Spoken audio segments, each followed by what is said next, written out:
Welcome, ladies, to the second annual Girl Get Your Life event. We'll be starting in just a moment.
Welcome in, ladies. Hopefully, you all were able to get some delicious food from the crate. If not, there's still time to DoorDash and Uber eat some food from the crate. We'll be starting in just a moment and get ready to be uplifted.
Can you hear me? Are you able to hear me?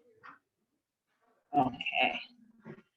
Okay. I'd like to welcome everyone to the second annual Girl Get Your Life Women Empowerment Dinner. Thank you for your patience. We were just waiting for more people to get on and also arrive. I'd like to just make a quick introduction of who I am. I'm Shanithia Johns, author of Girl Get Your Life, A Girlfriend's Guide to Peace of Mind. I have a book as well as a workbook, and we're going to get into that later on. I kind of want to jump right into things because you are really in for a treat this year.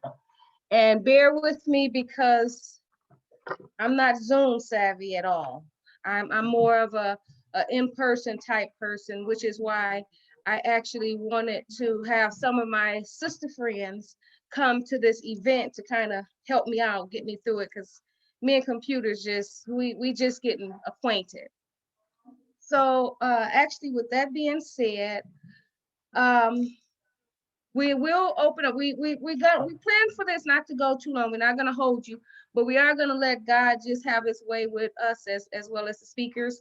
We're going to give you opportunity to speak and share your story with us. We have a panel of 5 phenomenal women. You're going to have a chance to win some gifts. So yeah, just give me like 1 minute because I don't want to call them up and their food is being served to them right now. So give us like 3 more minutes and we're going to call the first speaker up. I'd like to introduce first of all, Sharice Johns. Sharice, will you spotlight yourself real quick? Sharice is going to be behind the scenes. So anytime you have any questions or anything, put it in the chat. You're more than welcome to amen us, say whatever you want to say, put it all in the chat. Also, when we get to the portion to where it's your opportunity to win prizes, put it in the chat because you may be muted and we may not be able to hear your response. So put it in the chat and that will kind of help us determine the winner because I'm not sure, but I believe we're going to go by the first response we see in the chat. But again, don't quote me with that. Each one of our sisters that come up is going to have her own way of giving out her gifts to you. We have a lot of stuff in store for you. And yeah, let's just get started. So our first person up, and make sure she don't have her food in front of her. Our first person up is, she's phenomenal. You probably already know her. I was introduced to her probably about 6 years ago from one of my panelists that's going to be here. I was having an event and she suggested, reach out to Rashida the Glam Doctor. I'm telling you, she's the best in the field. And I reached out to her and she was like, girl, you can't afford me. I was like, you right, sis? She's like, I'm going to send you somebody that's along your budget. I was like, okay, look. You can't say that when a woman know her wealth, her worth. So hey, kudos to you. She actually taught me something that day. So without any other delay, I want to read a quote from Rashida that I pulled off of her social media page. Value is different than cost. When I read that, it was just like, it just elevated my spirit. Just was like, oh my God, yeah, it is. Now, where you gonna go with that, Shanita? So without any further delay, I like you to, I'm a snapper, so snap your sister on in front of the camera, okay?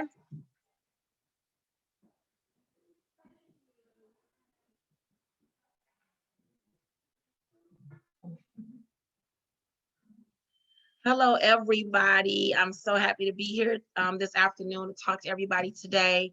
And my word, well, I want to first of all talk about my quote really quickly, which is value is different than cost. And she asked to speak about that. And value to me and cost are two vastly different things. When you think about something that you value and cost, you can purchase something, it costs $2, you know what I'm saying? But let's just say I purchased that $2 thing, but what it meant to me, what that thing means to me. Value is about, to me, is about meaning, what something means to you, something that is priceless, something that cannot be bought. Value, I value some things about myself, and I'm not willing to sell myself short for certain things in life to get to a certain level, because based on cost. So I could go into a whole thing about valuing cost, but I'm gonna leave it right there for everybody. But please feel free to chat with me in the chat room over here. It's so nice to see everybody. I am Rashida. I go by Rashida LaShawn, and my company is The Glam Doctor. I'm a makeup artist. That is what I do. That is my profession. And today I'm going to be talking to you all about family. And when Shanita asked about, a word we thought, that was really like in our hearts right now, family's in my heart. I'm holding family close to my heart today. In these troubled times right now, my family has meant everything to me. Family to me it represents love. It represents my future. It represents my past, my present. So many things that I've learned in life have come from my family. Let me just tell you a little bit about my family. I come from a huge family on both sides of the track, from my mom's side and my dad's side. I know my family on both sides. My mother is one of 8. My father is one of 5. But my father's father was one of 21. And so a lot of people, are really surprised at how close I am to my dad's side. Like, I know all of my cousins. I know all of my aunts and uncles. And even on my mom's side, I'm very close to my cousins and my aunts and my uncles on that side. And so family is everything. I learned so much from my family. My family is where I go to rest, and I go to get retreat with my family. And in my family, I a lot of times, have to run to family for different things and things that I need. And I know a lot of times, a lot of people sometimes are not necessarily in a good place with their families. And so that is something that I want to speak to today. Get it right. Get it right with your people. Sometimes we don't understand things because we don't communicate with one another, but communication is so important. I found that to be, since I've become an adult and in my 40s, that communication is key when you're having disagreements within family. And you have to be able to have very adult conversations. Sometimes they're hard conversations. Sometimes they're conversations that from things that may have happened in the past, and things that, some things you need to get out or say, some things that may have hurt you, some things that may be bothering you. And sometimes we don't want to ruffle feathers, because we don't want people sometimes to feel like, especially like with our moms and our dads and the matriarchs of our family, a lot of times we won't say stuff because we feel like, they're gonna be pissed off at me, but at the end of the day, you really have to be responsible for you and your feelings. And a lot of times, especially with raising children, you don't want to repeat those generational things that have kept you down, and you pass them on to your children. And so one thing for me, and this is something I talk about with my mother, is that my mother, when I was growing up, I didn't have a voice in my house, because I had a lot of mouth. I'm gonna be very honest. And my mouth, a lot of times, it wasn't because I was trying to be smart. Like, I really had something to say. Like, if I felt like something was wrong, I said it. But I grew up I'm a 70s baby. So my parents and most of our parents, you didn't talk. You were seen and not heard. When you came in the room, you didn't talk to adults. You did not even speak on what they were talking about, And so when you got in trouble, you was just in trouble. And you couldn't say nothing. Your feelings all hurt, and now you got an attitude because your parents didn't allow you to speak. And so what I've done with my daughter, who's an only child, is I allow my daughter Carrington to have a voice. And what I mean by that, she's not disrespectful. I don't let her be disrespectful. But what I do with her is I say, Carrington, are you upset? And she's like, yes, mommy. Well, why are you upset, Carrington? And she'll tell me why she's upset. And I'll say, okay. And I'll sit and listen to her side of the story. And sometimes, to be honest with y'all, I be wrong. An 11-year-old sometimes tells me things. I'm like, I am so sorry that hurt your feelings, or I said this a certain way and I hurt your feelings. And she's like, okay, mommy. And we hug and we kiss it out. But then sometimes if mommy is right, and I'll say, Carrington, I did these things because of this reason, I wish I had had that growing up, and I'm gonna get emotional. I wish I had had that with my mother, because I feel like our relationship today would be in a different space. And so I want to help somebody today who has children, or you're even dealing with that even in your adulthood because you felt so pinned down, and not having a voice. Not having a voice is a big thing in families, especially when you have a big family and everybody is overshadowing people and you feel lost in the sauce. You've got to be able to communicate your feelings. And so family, again, to me, like I said, I love my family, but trust me, we have ups and we have downs. But at the end of the day, one thing about my family, we don't let each other be mad at each other for too long. I got one cousin, she give us 3 days. If she know people that fell out with each other, she give it 3 days, and she bring all parties together. And she don't care who told who what. And it's like, okay, it's out in the open now. And we get it right. And so getting it right in family is a big thing. And I'm gonna tell y'all something, especially with this COVID and losing so many people, it has meant so much more to me having my family, being able to do a Zoom call with my family from all over the United States, and just being able to see their faces and things like that. It means the world to me. And so I want to admonish people today to love your family, embrace your family. If you have issues, talk them out, bring a mediator in, because sometimes you can't talk to some people. You can't. If you tell so-and-so something, so-and-so going off, they're not even listening, they're not even hearing you. You can't be heard, they can't be heard. And so sometimes we have to do things different to get different results. Y'all understand what I'm saying? And so I would just like to say, when it comes to that piece and that portion of family, that because we all got something we dealing with when it comes to our families. I want to tell you today to get it right, because as we have seen, even the more now, today ain't promised. The end of the day isn't promised. And it will be a sad thing to lose someone or something to happen and you didn't get things right. So get it right or leave it alone, but don't hold it in your heart, because then you make yourself sick, having unforgiveness inside of you. So that's a whole nother thing. Unforgiveness resolves and it rises up, and then now you sick. You got issues, unresolved issues, because unforgiveness is a big thing too. And that's a lot of things that we as families don't talk about, because we like to push stuff under the rug and be like, okay, we just gonna talk about it, we're gonna leave it alone. And then you really, in your heart, you mad about it, you pissed off about it, you're hurt. Hurt is a real thing.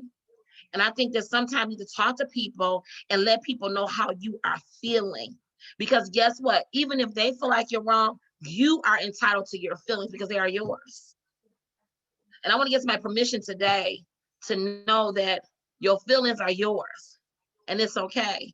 As long as we're respectful to one another as people and we're talking like adults, it's cool. Because I might be wrong as 2 left feet. But if I feel a certain way, I should be able to talk about it. I feel like, you know what? When you came in the room, you said so-and-so to me, and you like, oh, I didn't even mean it. I'm having a bad day. I came off of work because you didn't talk about it. And then you walk away. Now, if you don't say nothing, you walk away going home. Now you ain't talking to that person for months. It's crazy because y'all know we do it. Y'all know we do it. And so I'm looking up in the camera and up because I'm in the room. Love your families. Young people, I see young people in here. And I want to, tell you guys that, you all have such a different viewpoint than my generation. I mean, how you all deal with things. Y'all got social media. Y'all have a way y'all able to communicate and do things. And y'all are so creative. And I love the beauty and the creativity that you all have and how you express yourselves. Your generation is able to express themselves in a way that our generation was never able to do. Okay. We were not able and told the things we could do with our lives, and we could be entrepreneurs. We can do this. I mean, think about it. If somebody is told that we can be entrepreneur, we can do what we wanted to do, like for real, how many of us really have done it? I'm a makeup artist, and I didn't become a makeup artist and have my own business in my 30s. Y'all know, I was like almost 30 when I really kind of got into this thing, but I wasn't pushed that way. And so love your families, love your children, love on people today, okay? Love is so important. Okay, everybody? And I want to ask a question really quickly, because I know the people can come on. Sharice, if they're able to come on, I want to ask do they have a family testimony they want to share really quickly? Because I want to do a giveaway. Does anybody have a family testimony from Miss Rashida, the Glam Doctor? If so, you can unmute yourselves and respond.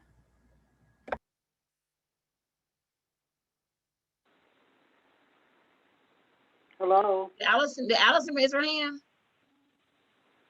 Hello. Oh, she did. Somebody said hello. Yes, ma'am. We have Ms. Robinson responding for you. I can't see her. How do I see the person? Can you hear me? Yes, her Yes, we can video hear is you. off. Okay. Well, good afternoon, lady. Thank you for inviting me to this lovely event. The testimonial I'd like to share regarding family love is that since this pandemic, I have spent so much time with my grandson and son and his little family, where prior I was too busy. But I have learned that the priority is family. So that is my testimony, that God blesses me and continues to wake me up to assist and participate with the family and assist at a time where we all really, really need it. It's always been important to love your family, but right now it's very important to support and be available. That's right. Thank you, Miss Leslie, Welcome. for so much for sharing. Anybody else want to share? I'd like to share. I actually lost my aunt this summer. She was actually So very sorry. young, in her 50s. She did not pass away from COVID. She had another ailment that she was battling. But my family is not as big as yours at all. Okay. I'm not close with my father's side of the family. They live in Chicago. And so my mother, she's one of three. So we don't have a very big family, and Okay. it's hard to lose my aunt, especially so young. And my family, we after my grandparents died, we tended to not drift apart because we did still talk and kind of stay connected. But once my aunt got sick and she passed, we every single morning somebody sends out a scripture now in a group message. We Okay. say good morning to it, That's awesome. one another. We say good night to one another. We check on each other during the day. And every single month, it is sad that it had to be because, a loved one passed away. But Wow. it is good to have everybody as close knit as we were when my grandparents were alive. You kind of like what is it? Soul food. How Big Mama was just the glue for everybody. Yes. That Sunday dinner, and now, we got away from it, but we're coming back to it, and so it feels good to do that. That's We're starting to good. That's spend more good. time together. My husband and I are out in Colorado, and everyone else is out in Michigan. So they get to see each other, and then when we come back is especially special for us. That's all. Thank you so much for sharing that, Sharice. That's awesome. And I appreciate you sharing that, because you know what? When you just said something about me that I didn't even touch on, like my family. So my cousins, we have a chat every single day. We talking. Every morning, my cousin Ricardia gets up at about 5 a.m. and texts good morning, everybody. And so everybody starts texting as they're getting up and going to work. Now, me, I'm an entrepreneur, so I ain't even up. I'm like, okay. And I'm gonna be honest with y'all, sometimes I'll be irritated, but at the end of the day, no, because they be chatting all day. I'm working, my phone is dinging. But I'm gonna tell y'all something. The caveat to it is that where would I be if I didn't have that? Right. And so I'm grateful for having that with my family and being able to stay connected, like Sharice said, with her family, checking on each other, saying good night, how y'all doing? Having like for instance, my family is gonna get together for Halloween, because the children can't, trick or treat. So we're gonna go to my one cousin's house. We're gonna take the children, we're gonna buy some pizza for them, get candy, so they can have an experience that they wouldn't have because of we're in COVID. And so making those memories with family, that's one of the things I want to touch on too. Create memories with your families, people. It can start today. That's right. Okay, it can start today. Create memories. And the other thing I want to talk about is family ain't always blood. I have so many friends that I am close as they're my family. Like they are like literally that we just wasn't born in the same family, but we are family. And so I appreciate those relationships. So nurture those relationships that you have. It is not too late. Start today. Say it with me. It's not too late. Start today. Family is important.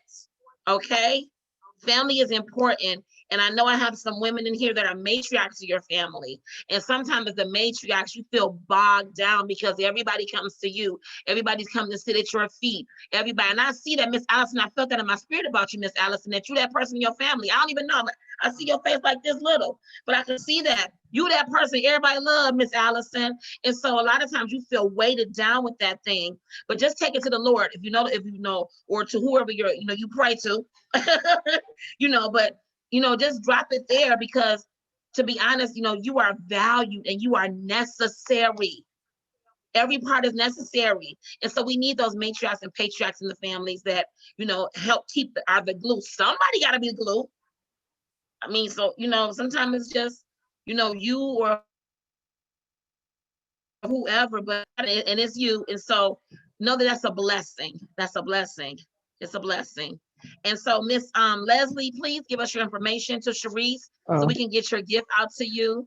And I just want to thank everybody so much for being here. Did anybody else want to come on and say anything? Yes, I did. I wanted to say I could understand everything that you were just talking about, because I just lost my mother. It's going on 3 years now. And Sorry. it do be a toll on me sometime, but before she left here, I was I was already into serving for God and everything at my church for going on 6 years now. And it started to be a burden on me, but like I felt more comfortable, like you said, being there and holding on to God and Him giving you the strength. And now it's like everything that I did, I can glorify from it, because now my sister doing better, my brother doing better, and so am I. And my relationship is growing better with my marriage and everything, because I did God's work, and made sure I still try to be there for my family too. So. That's awesome, Danielle. Thank you for sharing it, Danielle. I'm so sorry about the loss of your mom. Thank you. And so thank you for sharing that with us. I just pray God continues to give you comfort. And we want to give a gift to you too, Miss Danielle. So if you can give Sharice your information, we want to send you a gift as well. And it's just a blessing being here with you ladies here on this Saturday afternoon. And I'm turning it back over to Miss Shanithia. And I just want to say to her, just thank her for having me here. To think enough of me to be a speaker here and share time with you all on this afternoon. I don't take it lightly, and I don't take it for granted that someone will want to have me as a guest here. So thank you so very much for having me. Y'all have a good afternoon. I'm looking forward to hearing the rest of the speakers today. Y'all take care. Oh, and you say talk about the giveaways, the lipstick stuff. And so I'm giving away lipsticks to ladies, but you all, I have lipsticks right now, and they're called Soft Kisses. And they're $9 on sale. And so I guess we'll have a way, we'll send a link to everybody. You can get them, but it's at theglamdoctor.com. If you go on there, you'll be able to see my information, but I'll send you the actual link to get the lipsticks. And they're only $9 today for everyone. How many ladies do we have on here right now? We have 10. Okay, so what I'm going to do, I'm going to give everyone on here one lipstick, okay? So if you're on here right now, you have to give Sharice your information. Sharice has to have it so she can send it to me so I can mail you out a lipstick, and I'll give you the link to where you can look and tell her what colors you want, okay? Y'all take care. Okay.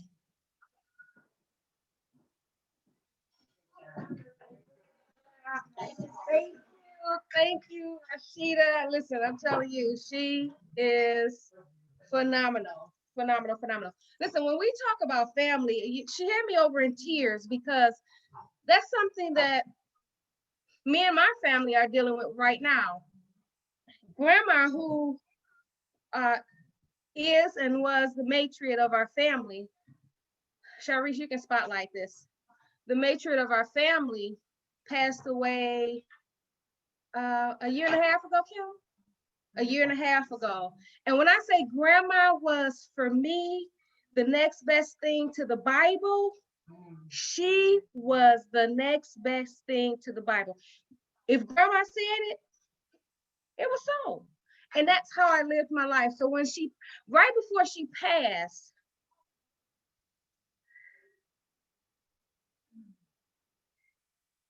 I want to say 2 years before she passed, grandma started reaching out to each one of us individually. Now, this is in hindsight. And I remember one day working at intelligence office with my sister, Wakila. And I was, as a matter of fact, it's so ironic that Leslie Robinson is on here.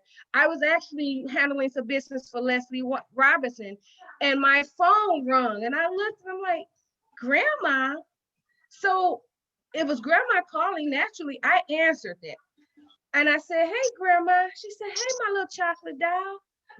Are you busy? I said, I'm at work, but I'm okay. She said, oh, no. They're paying you to be on their time. We're not gonna rob them. I said, it's okay, Grandma. I'll just take a shorter lunch break. So she said, I just called to tell you that I love you, and I want you to, and she said, I want to ask you a question. She said, did I hinder you? And I said, what are you talking about, Grandma? She said, did I do anything to make you stumble in your walk? And I said, no, Grandma, no. She said, I just want to let you know that no matter what, I want you to go forward with what you're doing, and that I'm very proud of you.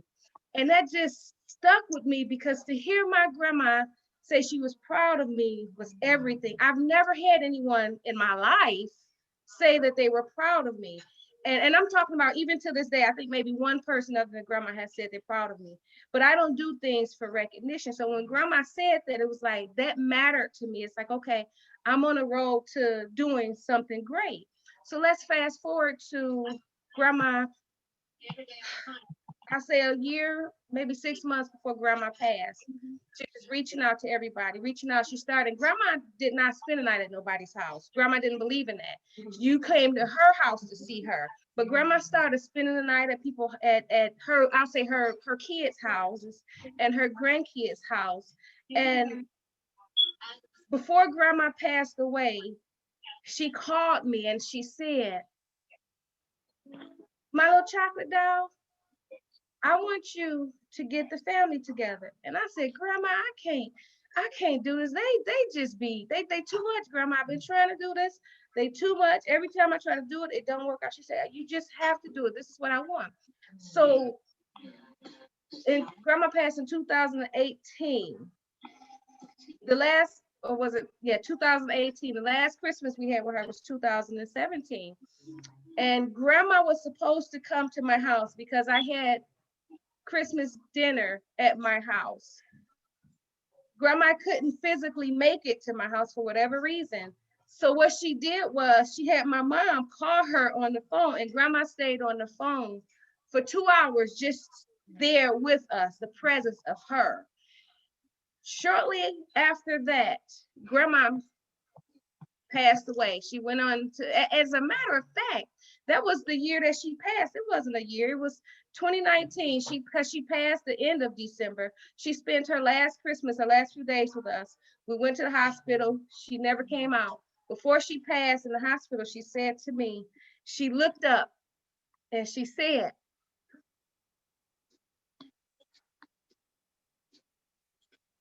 "Sil, why are you always so afraid, my little chocolate doll?" And I said, "I don't know, Grandma." She said, "Go forth. God is with you. He's always with you. Stop being afraid. Do you hear, Grandma?" And I said, "Yeah, Grandma, I hear you." She said, "You don't hear me." She said, "Because you're still afraid." She said, "Stop being afraid and go forth with your voice. You have a voice, use it." And I said, "Okay, Grandma." She said, "Now I love you, my little chocolate doll." I said, "I love you too, Grandma." Grandma passed about 3 or 4 hours later. So after that, when we had the funeral, and I'm fast forwarding, I'm getting to, there's a point to this about family. When we got to the grandma, we had grandma's homegoing. My cousin, his name Rodney, but we called him Petey. He stood up there and he said, Grandma called me a few days before she passed away. And or she was at their house or something. He said, and Grandma told me, he said, he made me and Russell promise to get the family together. He said that she said that it was so important to get the family together because our family was just all over the place. And when I say that we're family that's really close, we're a generation of a close family. I mean, we crazy, but we're close. Grandma seen the tear and she would always say, oh my God, oh my, what's going on? So now every other Sunday, I have family dinner at my house. And grandma's passing has made that happen. Because even when I don't want to, because you know, I'm gonna just be honest, we get into self and be like, I don't want to be bothered with these folk. You know, I gotta, and when you come to my house, or when you come to anything that I do everything. I'm not a potluck type of girl. You're gonna have an experience at my house. You're gonna have 3-course meals, and we're gonna have a good time at my house. And that's what we do. And even when I don't have the strength to do that, one of my cousins or my aunties or uncles or my mom or my sister, brother, somebody reach out and text and be like, Nene, what's going on with dinner? I'll be like, girl, shoot, you ain't nothing in that refrigerator, ain't nothing going on but the rent this week. Okay, how about that? But we still do our Sunday dinners in honor of grandma. Yesterday was granddad's birthday, October 23rd. He's the other matriarch of the family. And granddad passed away about 8 years ago, Kim? 8, 9, 10 years ago, something like that. It's been a while.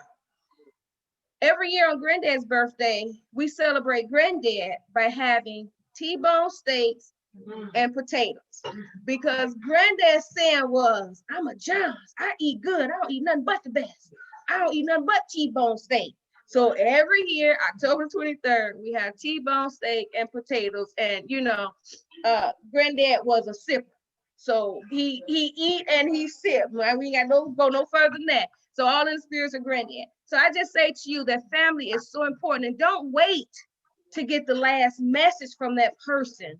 You know, do it now. My daughter, Sharice, I don't believe in in-laws and steps. Ain't no step, nothing. Step on. How about that? Sharice is my daughter, and she married my oldest son. And my son is very family orientated. I'm a mother. I birthed 3, but I raised 11. I was married for 16 years, divorced now for 8 years. And only thing that I got in the marriage was the kids and the back bills. And I'm fine with that. So when Nishan signed up for the military, I knew that it was going to be hard on him because he was going to have to leave his family. So I recently went and seen him. And when I look in his face, you can see that it's hard on him from being away from us. And when he was here, you know, of course, I couldn't get him to call or nothing like that. Now that he's gone and got a family of his own, he calls me every day and he'd be like, Mama, just calm me down. Just calm me down. Mama, just calm me down. I'd be like, Nishan, what's going on? Mama, just calm me down. Your voice just calms me down. And in my mind, because one day I was in myself, in my mind, I immediately went to, I remember at some point you say my voice irritates you. Now it's like, Mama, your voice calm me down. So I say all that to say, listen, life is too short. Grab hold of somebody's hand right now and tell them that you love you. You have an extended family. I have 8 other kids and counting that I did not physically birth from my body, but they my babies. And they love me just like my own. They are numbered 1 through 11. Now, I want to talk about, real quick before we go over into the next person, I want to talk about chain breaking. Families, my sister Rashida talked about how she grew up in a generation where what goes on in this house stays in this house. So was I. My mama didn't play that. Listen, I wish you would when told somebody that Rosalind slapped you. I tried, trust me. I tried to get grandma to ask what's wrong. But it did not happen, okay? Rosalind did not play. When what she did at that house, stayed at that house. But we in a day and age now where we can't be silent because it's not the same. Actually, and this is just my opinion. It is the same as back in mama and grandma and them days. It's just that this generation, we ain't having it. We ain't going for the men hitting on us and it's okay, stay married. And we ain't going for that, him out there doing what he want to do. And we ain't going for that and sip.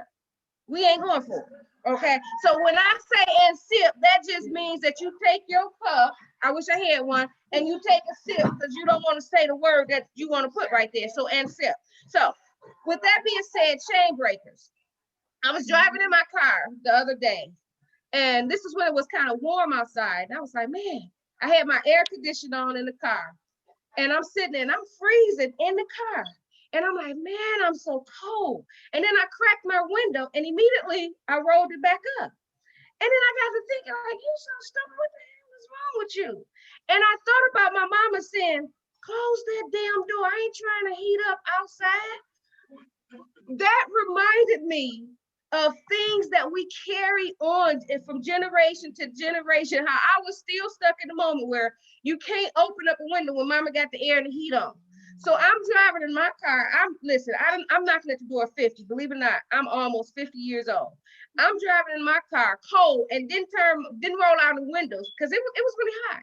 Because mama was gonna tell me close the door because she is not trying to heat up outside. So I want you to find something in your house, some type of string. Ladies, I gave you a chain. Pull out your string, your chain.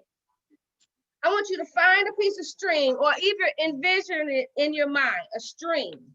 This string is a string of generational, I don't want to say curses, but generational things that's consciously or maybe even subconsciously hindering you. I want you to take that string. I'm gonna give everybody 60 seconds to grab a string. If you don't have one in front of you, envision it in your mind and just hold your fingers in front of you. And hold that string long because we got some long strings. We got some long strings. We got some, listen, I don't know about y'all. I'm gonna stop saying what we got. I'm gonna tell you what I got. I'm screwed up. I got some stuff, listen, I'm like this. I'm like Tom Sawyer with my stuff. I didn't carry some stuff from relationship to relationship, from family to family. And this string right here is too heavy. It's cute, but it's too heavy. And I'm tired of it. So I say, I want to encourage each one of my sisters, take that string, break it, get rid of it. Get rid of all that stuff that's hindering you, that's weighing you down. Listen, my shoulders hurt. I got a headache. I can't sleep at night. I'm tired of being stuck in the moment of when I was married to my ex-husband. And stop all that. Break it and end it now. And guess what, girl? Get your life. So now, without further delay, thank y'all for letting me just take some time, but that just weighed in my spirit, especially with my son. And I asked for all the prayer warriors out there to lift my son in prayer because he actually just tore his ACI, whatever that he just tore it completely. But that's his physical body is starting to reflect his mental and his spiritual. So I say, please, for all my prayer warriors out there, put your hand up like this and let's lift him. And not only him, but his wife, Charisse, and my grandbabies, Xavier, and I call him Rolo, but his name is Amari. Let's lift that household in prayer right now. In the mighty name of Jesus. We're going to lift him right now in prayer and say, it is done. He's healed. He is healed. Okay, now next, I want to bring up this phenomenal lady. Listen, I stalked her page. When I don't even know how I came across her, but I stalked her. I did, so I stalked her, honey. And I reached out to her because I have an etiquette school and I also have a shelter for women. But this particular time, I was reaching out to her because we was doing the summer camp. And I wanted her to come and be an instructor at the summer camp with my students. And she wasn't able to make it happen, but she was like, you know what, I would love to do it. Can't do it now. Just keep me posted. We're gonna do something. It did not happen. Well, as luck would have it, I don't believe in luck, I believe in God. As God had it his way, he placed us in the same space at the same time. I said, wait a minute, is that her? I'm sitting over here, she walked past, I was like, listen, that's her, that is her. I go over there and I tapped, I said, listen, I just want to let you know that I ain't some stalker woman stalking you, that I'm really real and that I really want to connect, because it was just something about her spirit that came through my phone, because I was on my phone. And I was like, we just have to connect. So we've been connected ever since. And I want you all to put your hands together for my sister, as well as yours, Sydney Jones.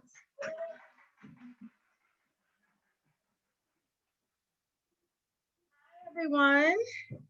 Hello. Hi, Allison. Oh, I need my glasses. You know I'm blind.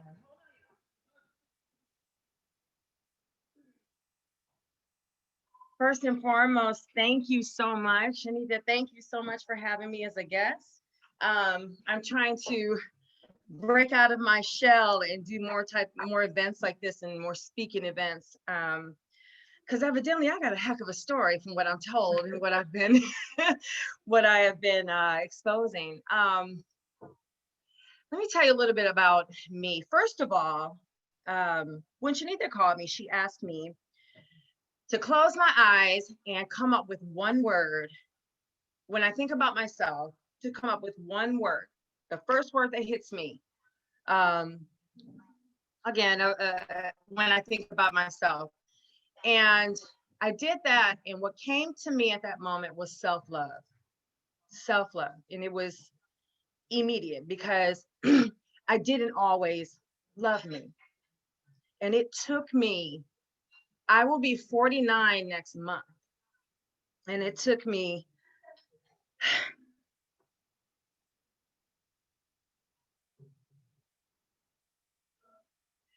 I was not trying to cry today.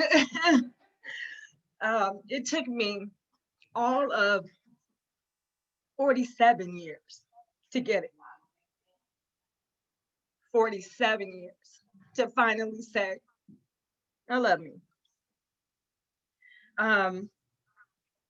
My story is very, very, very different from what from Rashida's.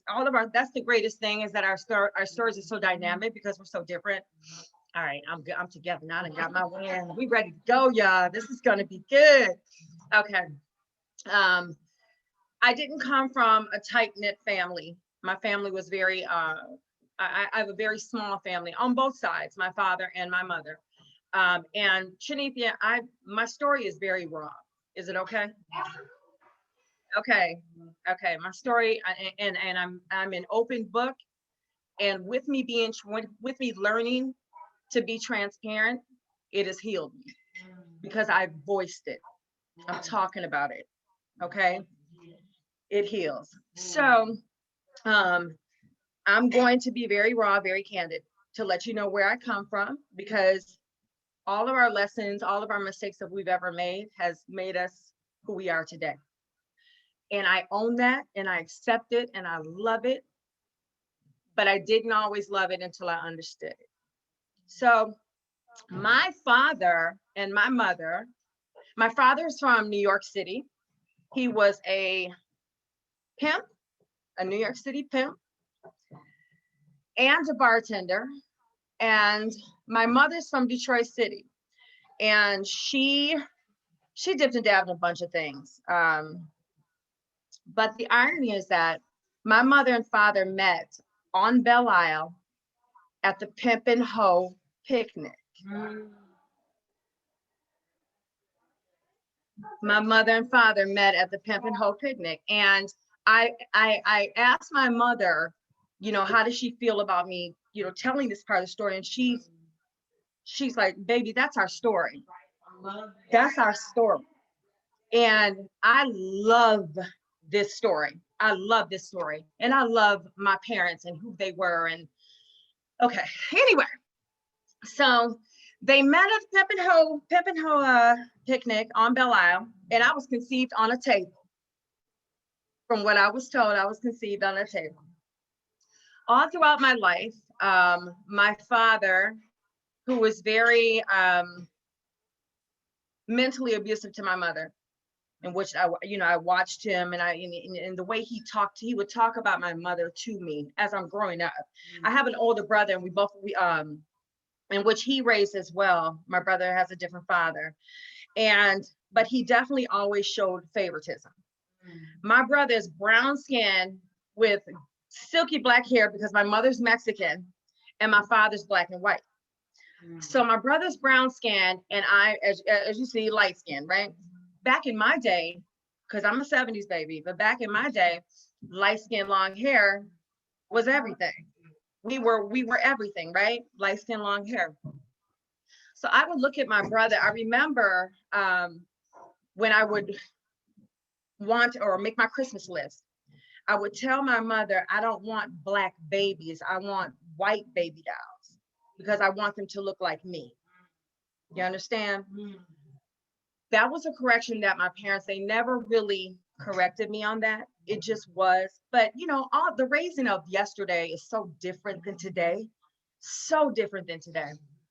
But in short, my parents were very verbally volatile to each other. And this is what I grew up in. And when they separated, I watched my mother have lovers in and out the door, in and out coming. My father, I have so many aunties.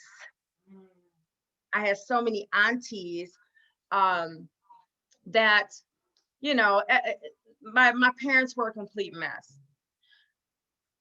As I'm growing up as a teenager, I'm a young teenager. I started having sex at 13. I became pregnant at 14, in which I did not carry the child. And then at 17, I met this guy. And this guy, in which I would carry on a 10-year relationship with, I carried a lot of the baggage of my growing up as a childhood, watching my parents. Your children are who your parents are. It starts in the home. So I was in a very abusive relationship for 10 years. I have places in my head that I don't even grow hair. People don't even know that. Broken bones. I can't have children. I never had children because of that relationship. He physically did that much. So after I'm saying all this, I have to tell my story because my story back then, looking at it as I'm telling it, was so ugly, but there's so much beauty in it because of because of everything I am today and where I am in my space today, because it's made me who I am. And I'm so grateful. I'm so grateful because people look at this and wouldn't imagine I've been through that. Or imagine you could look at a pretty shell or and be like, oh, she's got a great body and this, that, the other. No, but the inside was so dark. The inside was so ugly and so dark. So I have to give you where I come from to give you where I am today. But I thank God I had the courage to leave my abusive relationship. But at the same time, he had stripped me of everything, mentally and physically. I was insecure. I didn't love myself. I thought I was ugly. He told me I was ugly many times. In the relationship, this is a really important thing for me because, again, it took me all of 47 years to even voice this part and admit this.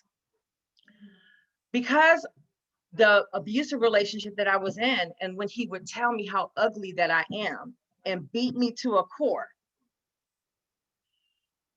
I was heavy set then in that relationship. He would tell me, you're not pretty enough, you fat, you this, that, and the other.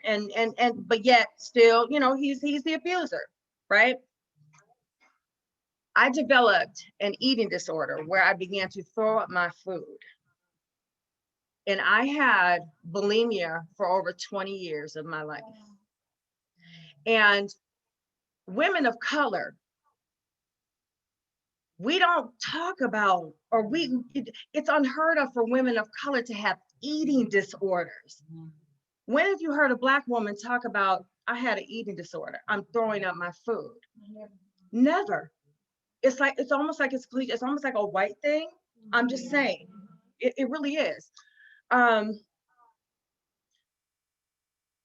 47, when I began talking about my story, I said, you know what? I'm going to tell the world I had an eating disorder, so they can understand. People look at me and they see this, you know, again, hair and makeup, like this shit right here don't mean a damn thing to me. You understand me? And the funny thing is, like, today I don't even wear makeup, but I wore it for so many years to cover up all of the darkness and my flaws and how I felt and just everything, you know. I'm sorry, it moves me. It moves me.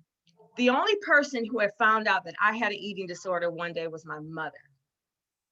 She heard me in the bathroom. And that was a day that changed my life from my eating disorder, because I was too embarrassed to talk about it. I was too embarrassed to go to a doctor.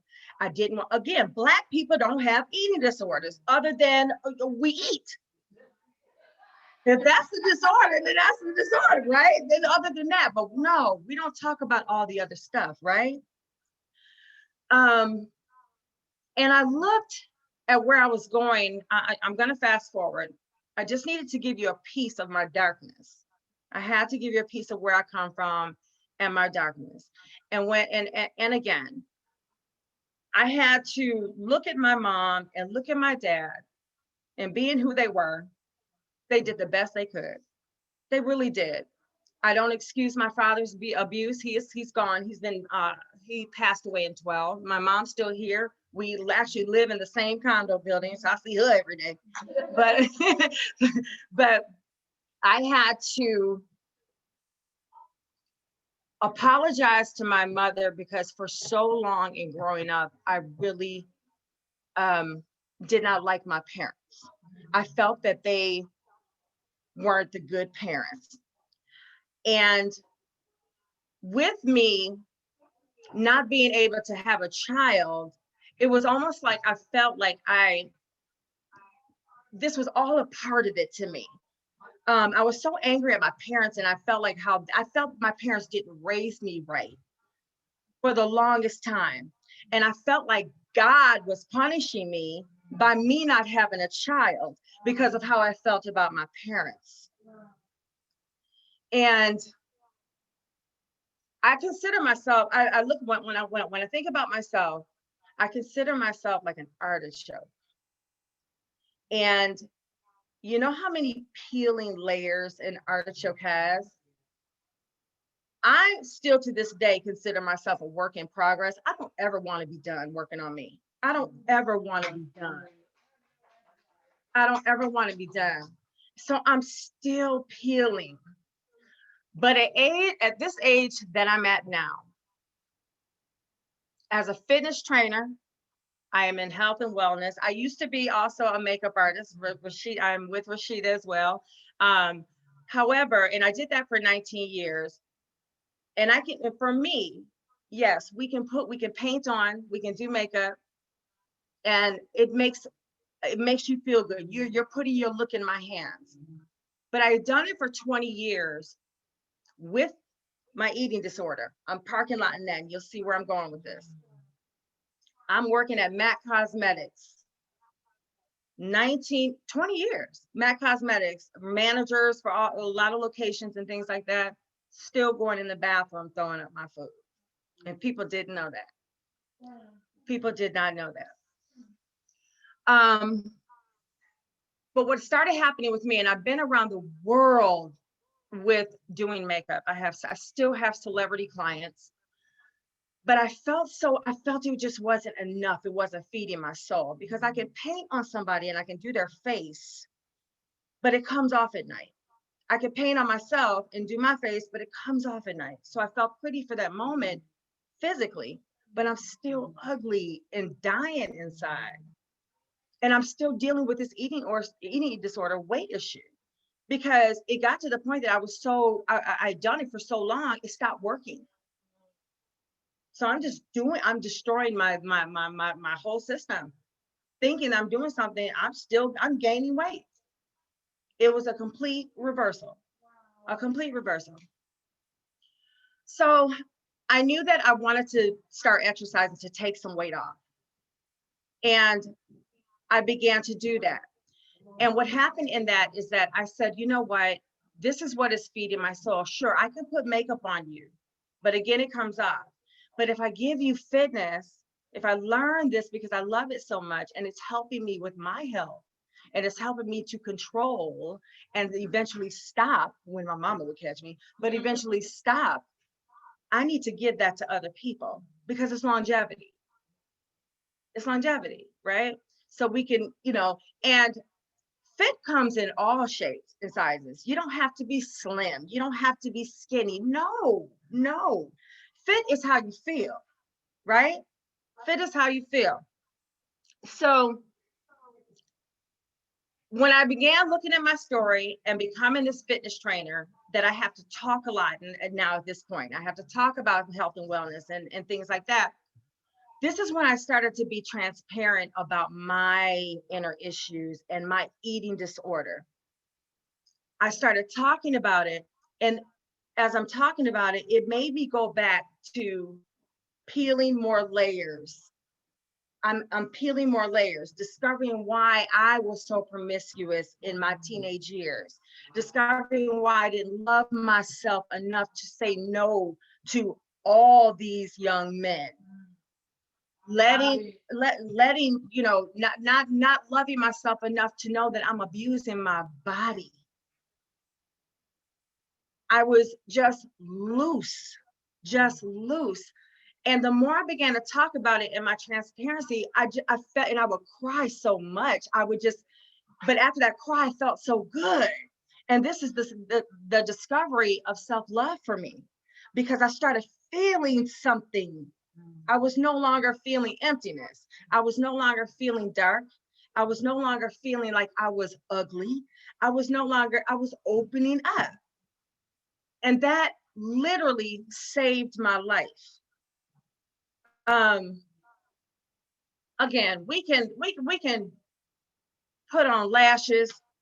We can do all the things, wear these clothes and pop, twerk and, wear these heels and walk like this and do the hands. We can do all that. But if it's not, if your inner is messed up, then all this means nothing. I started getting so many people that were connecting with me about and talking about how long they have had eating disorders, and they have never told anyone. And these are Black women. They've never told anyone. They've never voiced it. They never talked about it. They never, you good, baby? Okay. They never talked about it. And in talking with them, and these are actual phone conversations or email, whatever, they were discovering it along with myself, how freeing it was to admit and own everything about you, to admit and own these issues within yourself, to admit and own that you are a Black woman with an eating disorder, or you are this, or you're an abuser. But women can be abusers as well, or that you were abused. People, they're just not talking about it. So that's how I actually think that's how is that how you and I kind of connected, because you started seeing that? Well, I started speaking. I started speaking my story. I started speaking my truth. I started speaking the darkness. I started speaking about my parents. I started speaking about where I come from and I mean, and all that. And I looked up and I said, you know what? My story is really not so ugly. It's not so ugly. And it's actually more relatable than I could have ever imagined. And in that, it has healed me. It has healed me. And it's so funny because every day I don't even wear makeup. Where I used to wear tons and tons of makeup, I don't even wear it anymore because I have flawed skin. I find so much beauty in my flawed skin and my acne scars, and like I did this because we're online. But I was telling Rashida, I mean, honestly, I'm a world-renowned makeup artist. I couldn't even put on my damn lash. I don't know how to do it no more. I don't wear it. I just simply don't wear the stuff anymore because I finally found the beauty in my flaws. You know, I'm actually even, I mean, I might be speaking a little too soon, but I'm kind of digging these grays up in here. That box number 55 might not get bought after I take these braids out, but the importance of, and I know I spoke a lot, my story's big. I'm actually in the process of writing a book and I have so much to say. It's so many more layers to it. But I had to let you know, like I don't have the grandparents, I don't have the big family. I never came from that. I had to let you know where I came from to let you know how I'm here today. But in discovering and loving where I came from, my parents, their story, and my issues, it saved my life. And every morning I literally wake up, I don't touch my social media, I don't touch the phone. I got closer to God during COVID. I mean, so many beautiful things have happened that I'm able to be here today to, as much as I am a fitness trainer, I think my next level is about speaking about self-love and getting there. And it's about owning all the layers of who you are and not covering it up.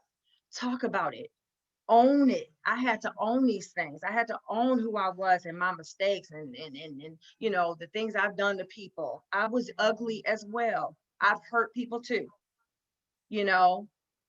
but when we talk about it, when we own it, that's where the self-love comes in at, and it saved my life. I literally get up every morning. The first thing that come out of my mouth is thank you, Father Jesus. Thank you, Father God, for waking me up. Thank you, God. And then I literally do just like this. Wow. I hug myself. I hug myself. And I've been doing that for a year. I hug myself.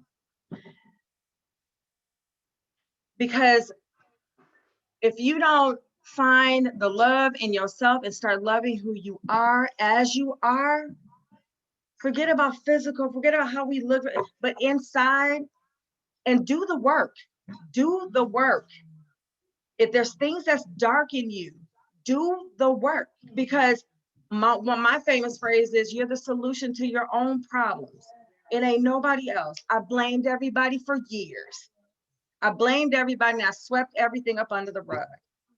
And one day it just, I looked up and I said, I got to own it and do something about this. Because if I don't, there was many times I wanted to take my life. Wow. Many times. Thank God I just did the work, and I did it within myself, and I prayed. I stayed in prayer. Again, I'm sorry my story is all over the place, but it's just, it's a lot to it. But I'm so happy. Like, I'm not embarrassed. I'm not ashamed of who I am. I'm not, or what I came from. And, I finally love men. Do I need some lashes? Anybody need some lashes, y'all? Is there anybody that wants to maybe tell something about themselves that maybe could be freeing? Is there anything that how you're feeling, or maybe somewhere you're trying to get within yourself that maybe we can talk about? And sometimes when we voice it, that's how I got my help, is when I voiced it. When I talk to people, you know what I mean? Or I told people my story and my darkness and my things and stuff like that. So if there's anything that anybody wants to talk about, or maybe thinking about doing or saying, or yeah. Okay. All right. Well, listen, Shanita, she has a wonderful story, and I really want to hear this one. But I want to thank you guys, and I love you. I truly love you. I don't have to know you to love you. Allison, girl, don't let me come over there and hug you. Do not let me come over there and hug you, girl. Girl, she got, oh, Lord, don't have me crying. I love you.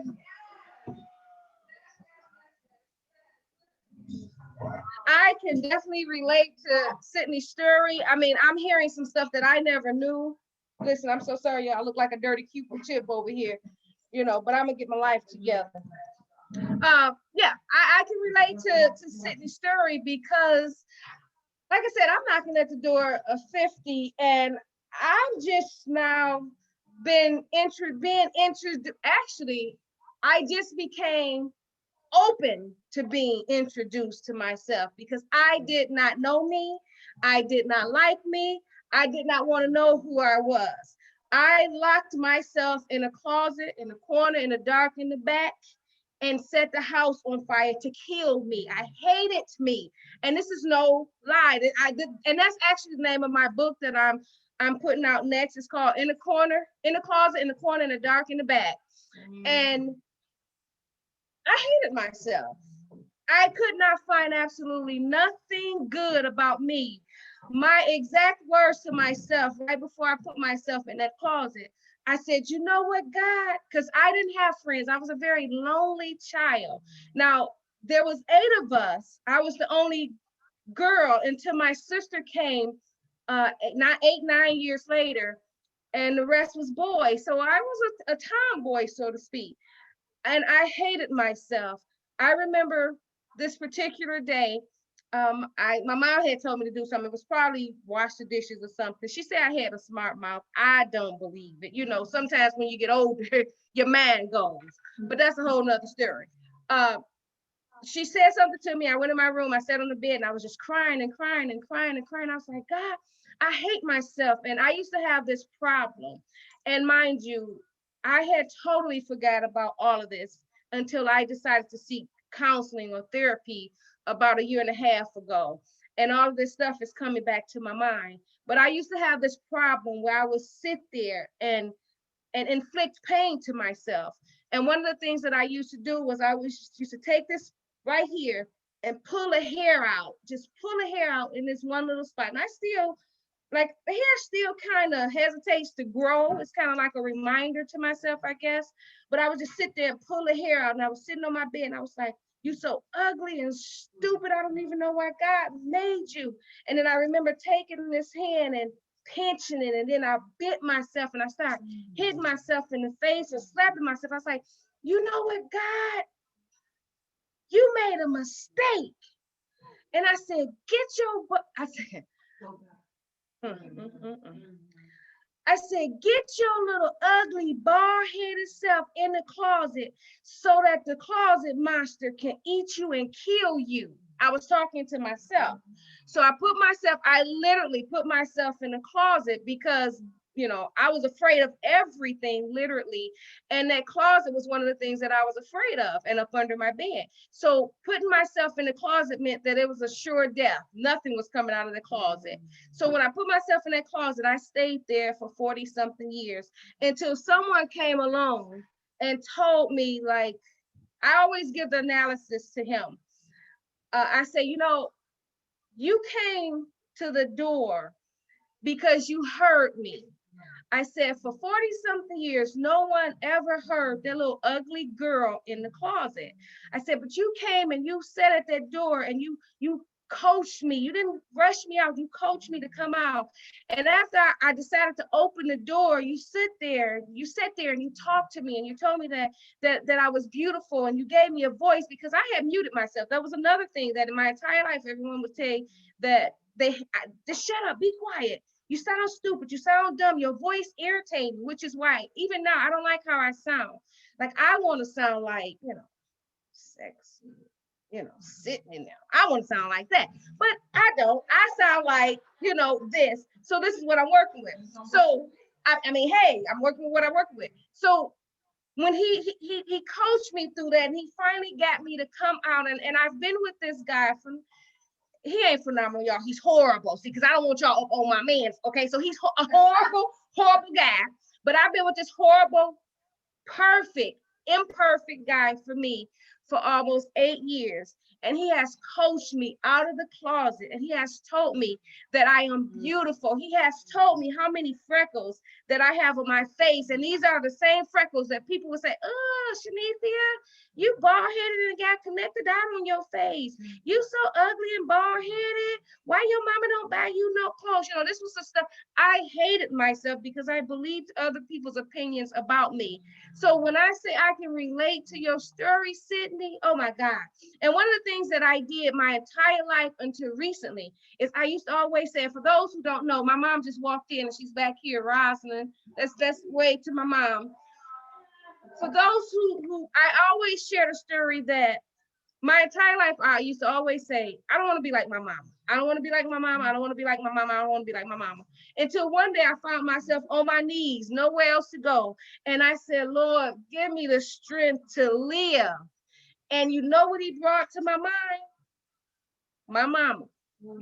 He gave me the strength that my mama had to raise 7 kids with an alcoholic husband, with knowing no way, no how. She didn't have a job. She didn't know how she was gonna make this happen. Now, my dad was a Chrysler worker. You would have thought that we would have had a comfortable life, but we did not. My mama struggled with all of us. And the days that my dad didn't come home, she found a way. I remember a time where we were so hungry, we hadn't ate nothing, to where we went outside, me, my brother Cotty, and my brother Jermaine. We went outside and we picked the acorns that was on the ground because we thought they were chestnuts. We thought it was the nuts that we eat on Christmas. And we picked them and we went in the house because Dad told us, y'all can eat those nuts. Now, my dad is an alcoholic. It's no secret. I love him. He has played a part of who I am today, but he's an alcoholic. He told us in one of his drunken spells, yeah, y'all can eat them, go on and eat them. So we went out there and we picked them because we were so hungry and there was nothing in the house. So we picked them, we brought them in the house, we put them in the oven and we roasted them, chestnuts roasting. Hey, we was about to bring Christmas on a cold, hungry day. So we roasted our chestnuts and we started eating. And then Mama, I don't know what it was that made her act or either come in the kitchen to find out what we were doing. And we told her, we eating these nuts, Mama. She was like, don't eat those poison. And we just all just fell out and started crying. We gonna die. I don't want to die. And then my brother Cotty, he's the comic of all of us. You know, he's the brain. Cotty is always the brain of everything. It was his plan for us to go out and eat the chestnuts and we're gonna be hungry. So he said, listen, well, if we gonna die, y'all, let's all die eating mustard. So back then they had the French mustard thing that you squeeze, you can squeeze. It was that big thing you had to take 2 hands. So he squeezed it down his throat. He was like, come on, we just gonna die eating mustard. So he squeezed it down his throat, squeezed it down our throat. We standing there crying. Mama like, sit y'all dumb asses down. Y'all ain't about to die. So she called poison control. It was just a whole mess. So I say all that to say, listen, love yourself. Don't let someone's opinion of you be your perspective of you. You are the controller of your life. Now, I want you to do one thing for me. One of my favorite speakers is Les Brown. For those of you who read my book, it's over there, Girl, Get Your Life. I tell a story about how I was a little girl. And this was actually the night before I set the house on fire. Oh my God, my eye is jumping. Please forgive me.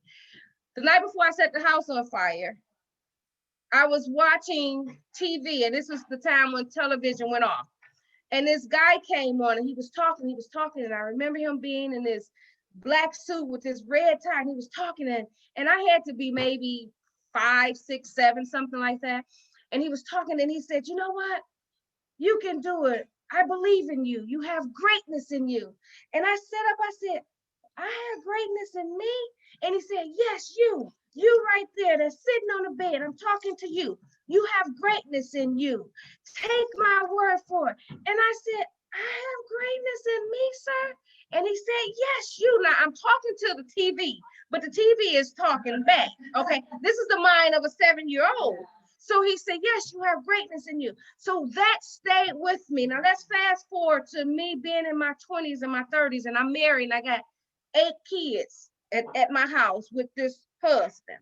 And I'm in there cooking and I'm crying because it's something that had just taken place, and I'm crying, and I don't want the kids to know that I'm crying. So I had my TV on because I used to have a TV in my house, in my kitchen. So the TV is on and I hear this while I'm cooking. I hear this man say, "Yes, you right there in the kitchen cooking. You have greatness in you." And I was like, "Oh my God, who is that?" And I turned and I looked, and it was no other than Les Brown, the motivational speaker, the motivator, baby. He had circled back and came back to confirm for me in my time of need when I was wanting to take my life.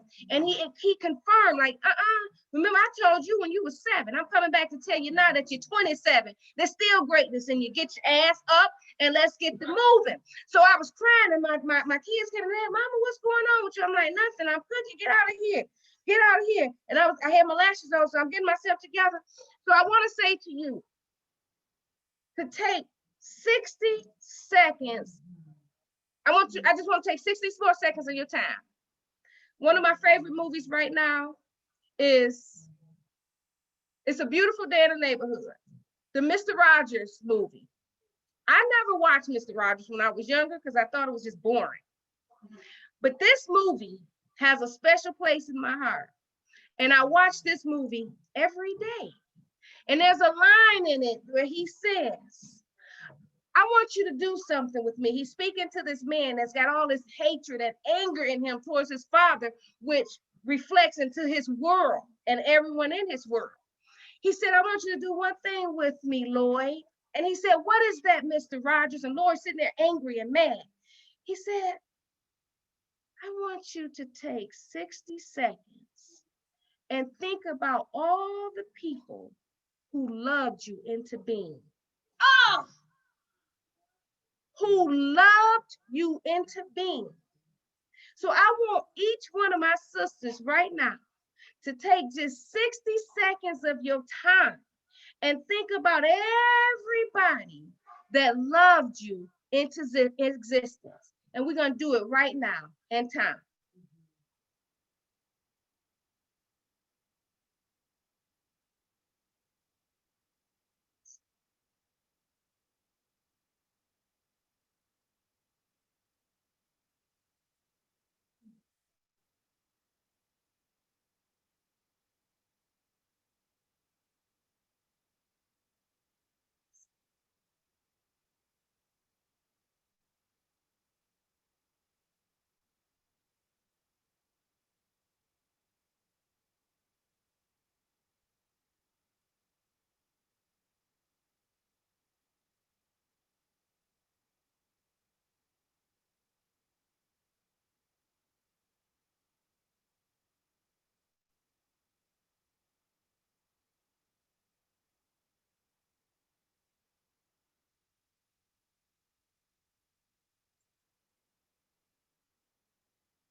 Now, if you did it right, if you own your there should have been some tears. You should have felt it all up in your throat. Because he said that loved you into being. That told me that I had to love my ex-husband. He always come up in my mind. Because as bad as that marriage was, he loved me into being what I am. It makes me think about grandma. Makes me think about my mom, even today, how she struggles with us, and we've grown, and she's still carrying us. If you did it right, you should have had some emotions. Helps me think about my kids, how I struggle with them, and how I love on them, and how they work that. You know how you say you work in my last nerve? When is it not a nerve no more? Because that last nerve been gone. When is it not a last nerve? Because Listen, Nishan, he my oldest, and he took that last nerve 29 years ago, and he's still working it. So if you did it right, I want you every day, I want you to just let the world stop and take 60 seconds because somebody loved you into right now. So give those people a round of applause.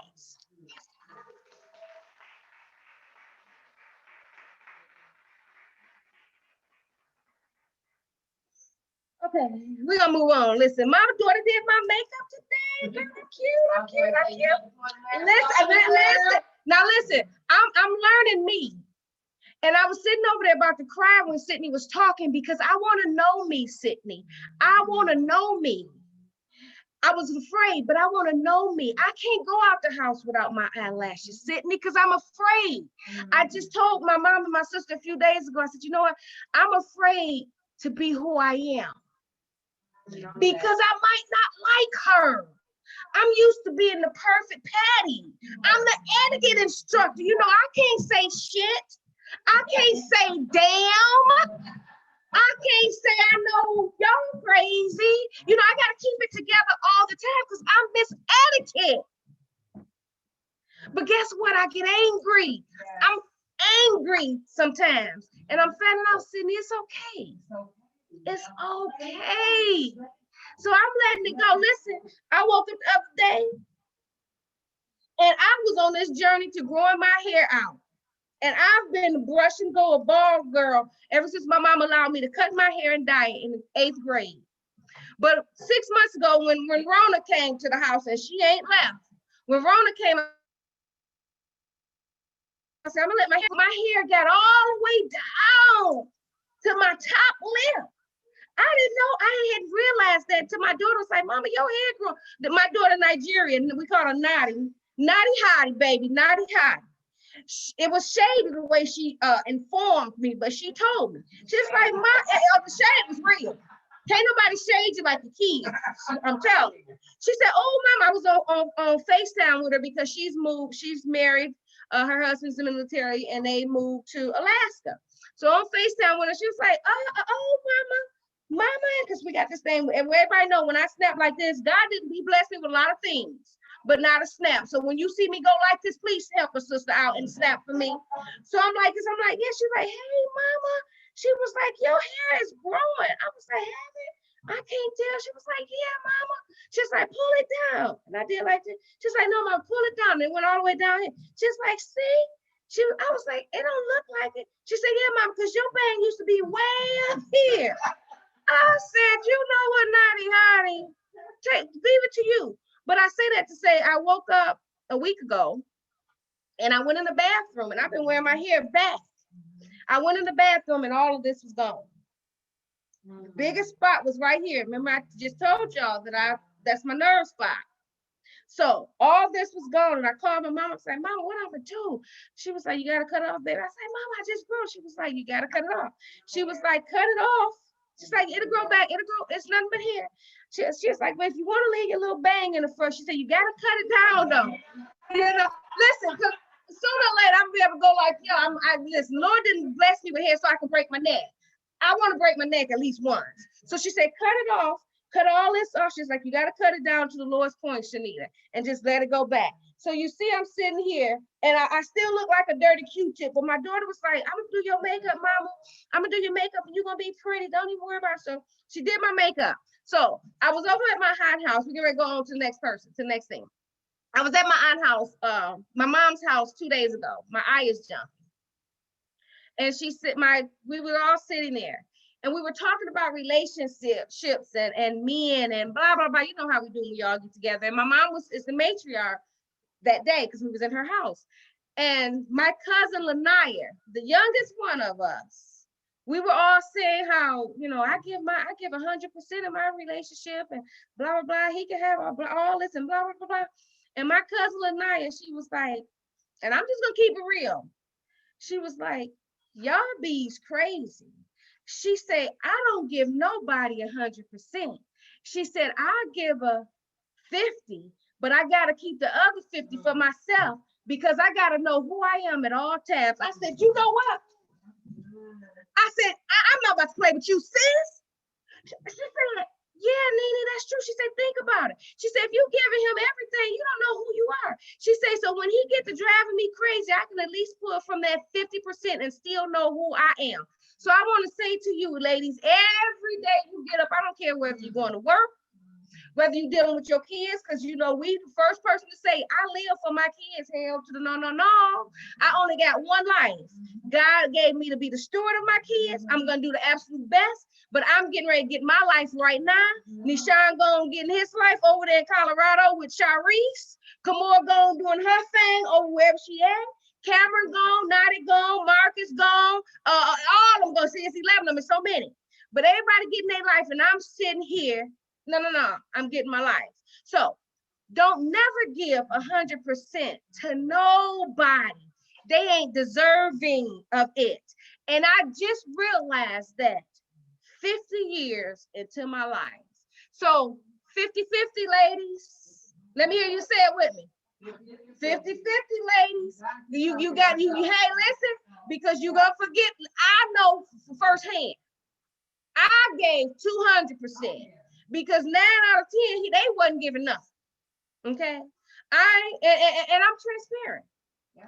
I have 3 kids, 3 different fathers. My ex-husband came in and he helped me raise my 2 boys. Now their father was in the picture, but he was the man figure in our household. So I give him credit for that. And I gave him every inch and ounce of me till there was nothing. I was begging him for stuff.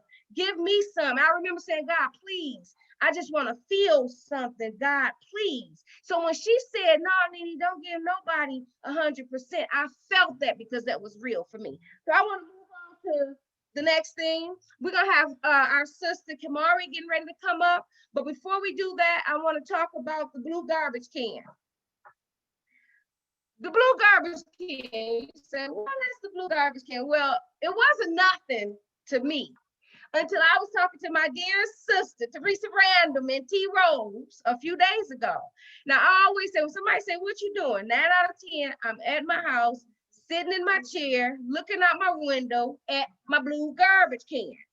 Well, the blue garbage can, because of the way my apartment is set up, my view sits towards the parking lot, and right in front of my window or my balcony, all you see is the blue garbage can. Now, at first, when I first would look out of there, I did not see the blue garbage can. I was looking into the skies and the birds and watching the trees flow, until someone close to me came up and said, oh, you got a horrible view. Changed my perspective. Be careful who you allow to come up and put some glasses on you, because they might not be your prescription. So I went from looking at the birds and the trees and la la land with the clouds and God talking to me to this blue garbage can. And I found myself getting depressed. I'm like, oh God, I gotta hurry up. I gotta help myself out. I gotta get myself out this apartment. I hate this place. And everybody that know me, that when something's on in my spirit, I get to cleaning the house and I have to rearrange the entire house, move it around. So it was nothing else to do. The furniture had been in every room except where it's supposed to be at. So this particular day, I'm sitting there and I'm like, God, I was like, I hate this place. I hate this house. I got to get out of here. I know it's more for me. I deserve more. So I had all these negative thoughts coming. And mind you, before then, it was okay for me. So I'm sitting there, and then one day this little boy come out, and he had this little black garbage bag in his hand. He was trying to, with all his might, throw the garbage bag into the blue garbage can. And it took him some tries, but he did it. And I was sitting there and I said, you know what? Everything in that garbage can was once something that someone just could not have, just could not live without. So it changed my perspective in that moment. So I started looking out. Now when I look out at the garbage can, I see possibility and hope. I see it makes me to reach down into the blue garbage can within me, and put out all that unwanted stuff and get rid of it, and still see the beauty in all this ugly that I have. So without any further ado, I want to welcome up my sister, Kimari, yo, and she's gonna she's gonna go right into her stuff because I can go on and on and on. So, Kimari.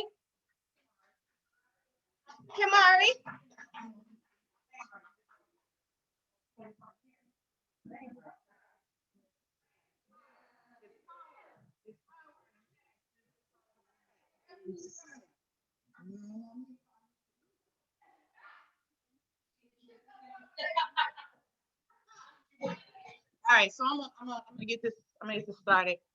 So my sis called me.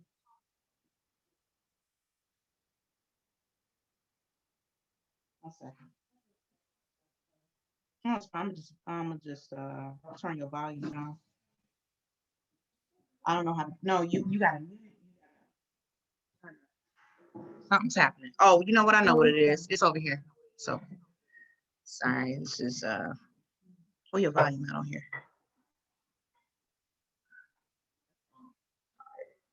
Hello? So it's gone. No, that's not what I'm looking for. No. They can hear me. Can y'all hear me? They can hear me. So I'm a little anal. My sister, my family knows that I'm a little bit rigid. But you gotta walk into who you are and own that. So when Nene called me 9 months ago, still a mad echo happening over here. When Nene called me like 9 months ago, she said, think of a word to speak. And that doesn't work for me. So I was like, I don't know, sis, you tell me what you want to talk about. She's like, no, think of a word. Y'all know Nene, she's very persistent. And so I threw a word out there, which she says was curious or curiosity. No, she says it was epiphany. I think it was curiosity. I really don't remember what the word was because it was pre-pandemic. So, you know, I am in bizarro land right now, right? Up is down and down is up. And so I want to stay true because my sister said that the word I selected was epiphany. So, right. Exactly. So one of the things that I do is I try to listen to the Most High at all times. And so I looked up the word epiphany. I'm gonna walk y'all through what's about to happen. I looked up the word epiphany and I sat here and I listened to my sisters that I just met talk about family, talk about self-love, and I know Akila's gonna talk about freedom. And so I started to think about, okay, so what's the in between? What's happening with that? So when I looked up epiphany, got a couple of different definitions. I went to dictionary.com. Dictionary.com says that an epiphany is a noun and it is a Christian festival observed on January the 6th, commemorating the manifestation of Christ to the Gentiles and the persons of the Magi on the 12th day. She didn't know that either when she said that that was my word. An appearance or manifestation, especially of a deity, a sudden intuitive perception or insight into the reality or essential meaning of something, usually initiated by some simple, homely, or commonplace occurrence or experience. Lastly, a literary work or section of a work presenting usually symbolically such a moment of revelation and insight. So I said, okay, all right, epiphany. I'm picking up what you're putting down. So then I said, I'm listening to all of the stories today, and I immediately thought of Paul Laurence Dunbar. So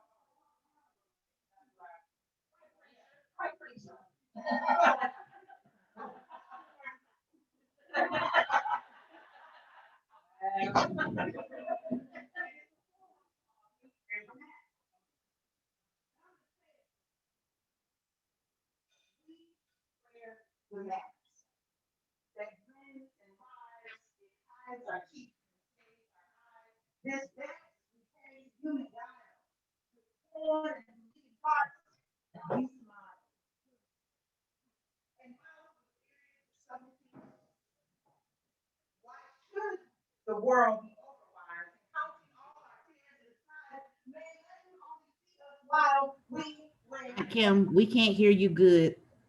we smile, but oh, great Christ, our cries to thee from torture to the line. We sing, but oh, this praise rise beneath our feet, a long mile. But let the world dream otherwise. We wear.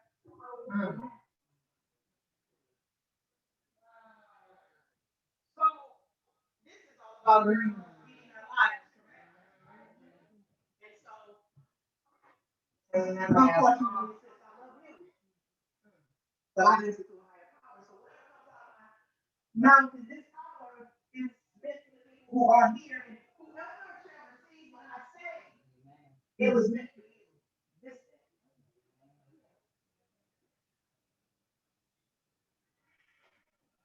You know, I think about affirmations. And he talks about loving ourselves as women. And I listened to Rashida tell her story about family. And it was interesting because in their story, I saw myself because it very well have been my story. Black women. Man, you talk about the plight of black women, what it means to be black women. We wear the weight of the world on our shoulders. Men, women, boys, girls, corporate America, don't get me started. We wear the weight of the world on our shoulders.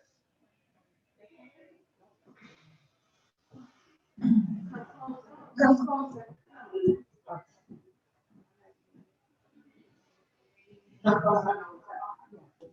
Can y'all hear me now?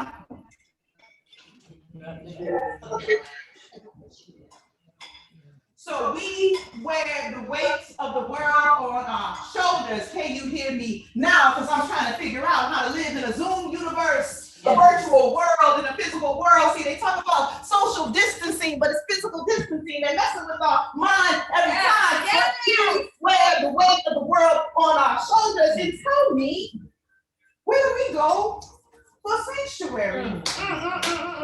Tell me, when it gets so hard and so lonely, and I've loved myself. Sis, harder than anybody can ever love me, I loved myself. Brother, walk on by to see. Walk on by.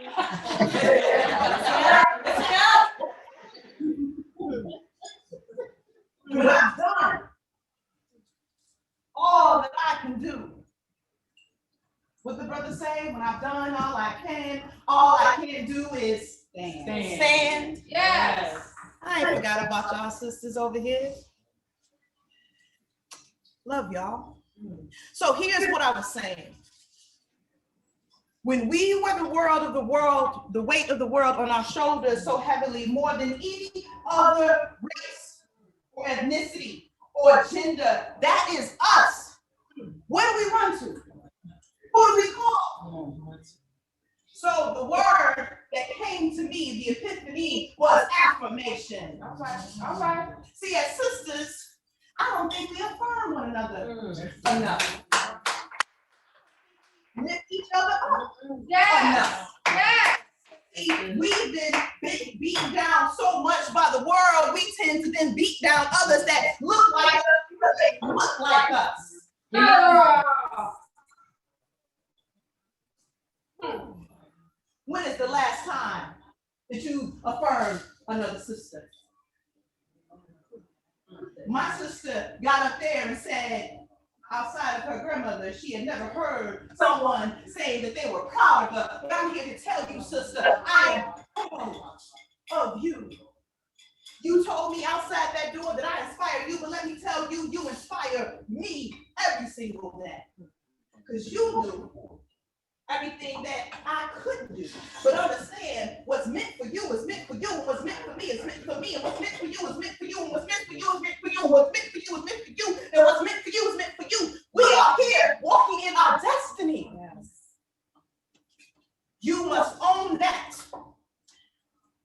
Comparison is the thief of joy. My God.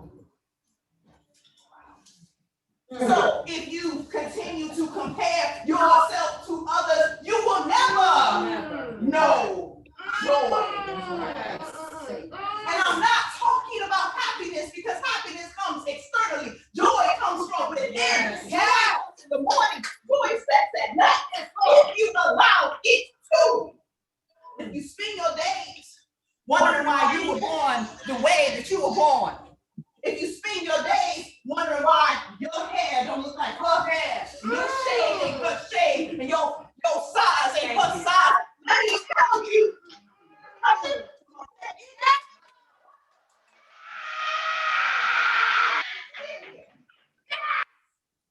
and you wonder, how do I get to joy? The first thing I will say to you is yes. My sister said, love yourself. Start with you.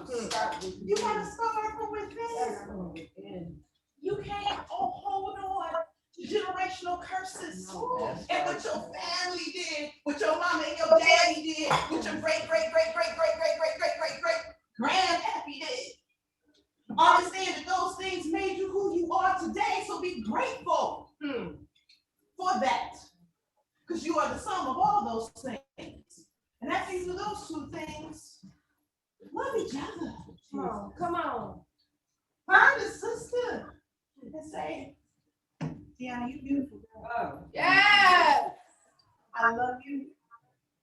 We don't talk all the time, but when the spirit hits, text comes through, right? And we know, Mama Roz, we don't talk, but I know for a fact that without her, I could not be who I am today.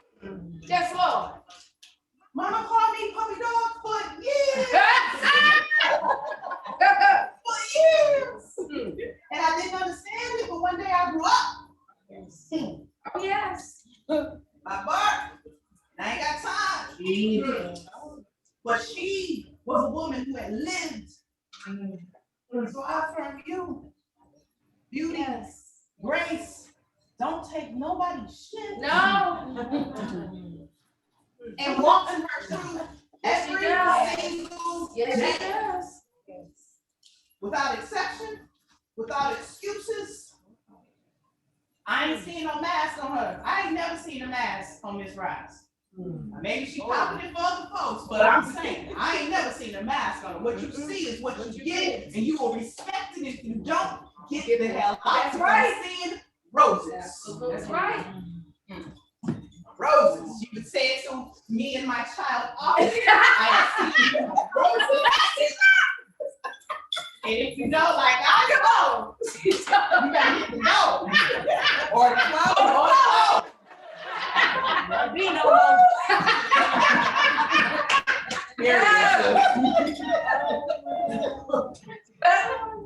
So, my sis spoke a word of epiphany.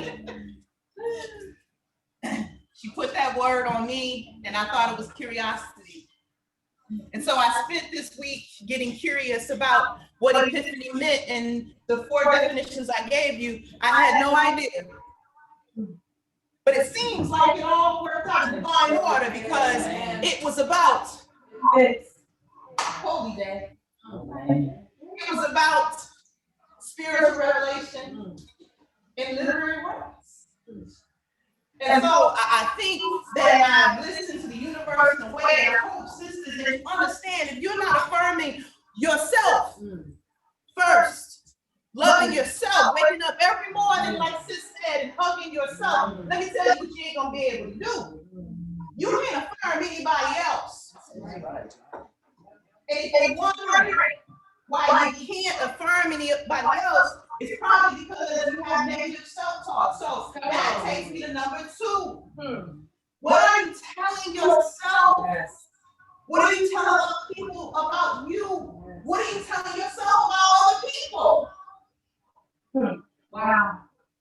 How much time do we spend on social media? Let me just say this. Social media is a killer. Yes, it is. It will devour your soul. Sure will. When I talk about comparison is a thief of joy, all you see are the lives that people have made up on social media. Even if I post something sad or negative, there's motivation behind that. There's some likes that I'm trying to get. There's some sympathy that I'm trying to get. I got folks that will post family matters on social media before they pick up the phone. Family. So what that says to me is this isn't about you needing support. This isn't about you grieving. This is about attention. And so when you look at what happens with social media, if all day you're sitting and looking at people projecting false narratives, false realities, what happens in your brain is you start to believe that that is reality. Right. So then your brain starts to trick you to cause you to think, well, why do I have those things?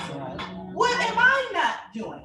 What is that person doing why is that better than me? Right. Come on, comparison. Comparison is what?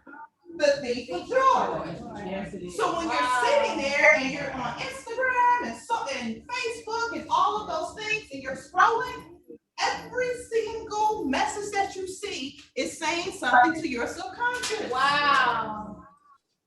So then you start living in the world and you're not controlling. You think you're controlling it, but the world is controlling you. And it's not even a real world. Let's just sit like that. Yes. Social media is fake. It's fake. I have a son, and if y'all met him, he is a social media influencer, and he has 100,000 followers. It's a whole thing. We often have conversations about him not being caught up in the likes. Which brings me to another thing. When we talk about affirmations, your affirmations need to be genuine. Come on. Don't just see me says to hit the like. Come on. Call me. Let's chat. Yes. Let's talk about what I'm doing. Let's talk about what you're doing. How can I help you? How can you help me? What's popping? Because I'm gonna be real. When I scroll, I'm liking. I have played paying attention to what you like. I'm just being honest. I'm just being real. So now your ego is inflated. Wow. You know, 100,000 likes, and folks don't even know what it was. Or what you said. Or what you said. Wow.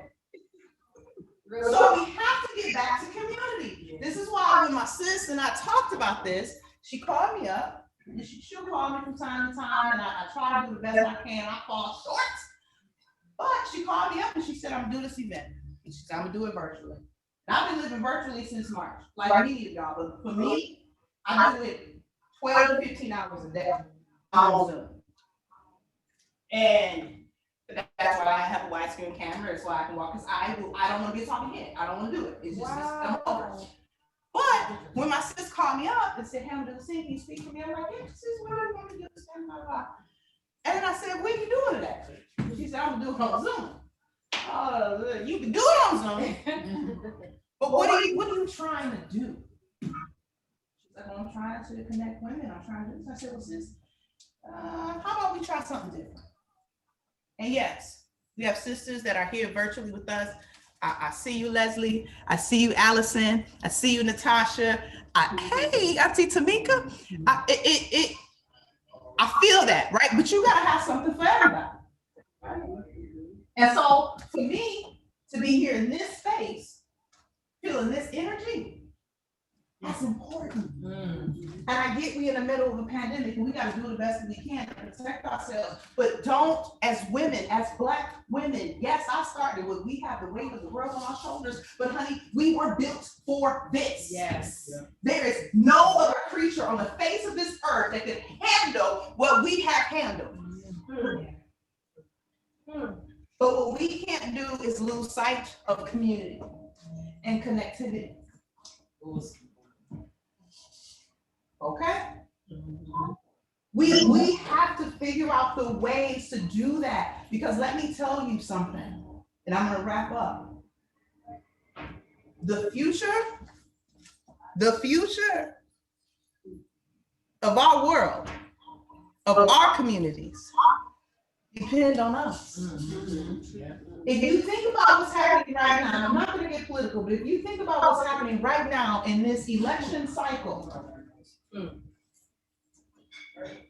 folks are looking at Black women. Or like, how are we gonna push this thing over? And I love our brothers, I do. But unfortunately, oftentimes our men are lost. They are swayed. They are caught up. They have been, what our men would say, hoodwinked, bamboozled. And while I've made different decisions to do different things with my life in that space, I still love Black men. However, what I realize is that right now, I cannot depend on them. Because if I see one more post about 50 Cent, Ice Cube, anybody coming out and telling me how voting any other way than I plan to vote is going to take care of my people. Right. You're insane. But that is just another opportunity for us to understand the power that we have as Black women. My last thing I'm gonna say, I know I said it before, but it just came to my heart, is that I realize that we don't give ourselves enough credit of the power that we have individually and collectively. It's time.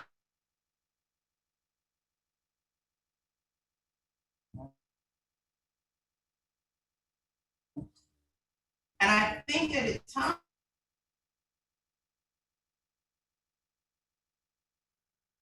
for us to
When I was in Texas, I had a pastor, Pastor Horn. Love this pastor, probably one of the best pastors I've ever had in my life. And one of the things that he said to me, and I'm going to leave y'all with this because I think it's so important. And I was having a conversation with him about sin. And I was like, Pastor, what's the greatest sin? Like, you know, we talk about homosexuality, we talk about, you know, killing people, we talk about, you know, all of this stuff. What's the greatest sin? And he said to me, he said, you know, and I've had multiple instances since that conversation where I'm like, that's it. He said, Kamari, the greatest sin is when we do not press towards the mark that God has placed upon us. So no matter what you do in this life, the greatest sin against God is when you don't press towards the mark that has been put in you. That speaks to living your life with intention and great purpose. And here's the thing, some of us may never get there, but think about what you do along the way when you're pressing towards that mark. Think about that. Think about the people that you touch because you are pressing towards your mark. Your mark, right? I'm in here with greatness. But the Most High has placed different marks upon us. And if I try to do what the glam doctor does, I will fail. I will. You know why? Because it wasn't meant for me. We spend all this time chasing for other people's stuff. That ain't your stuff. Get your own stuff. Grab your own bag. Secure your own bag. I ain't gonna secure yours because I got mine. Period and point blank. So I got a lot of quotes. I'm gonna leave with my quote that I sent you, but I also have a quote that I said. It's a Kamari quote, so don't try to take it. But if you do understand, it was mine.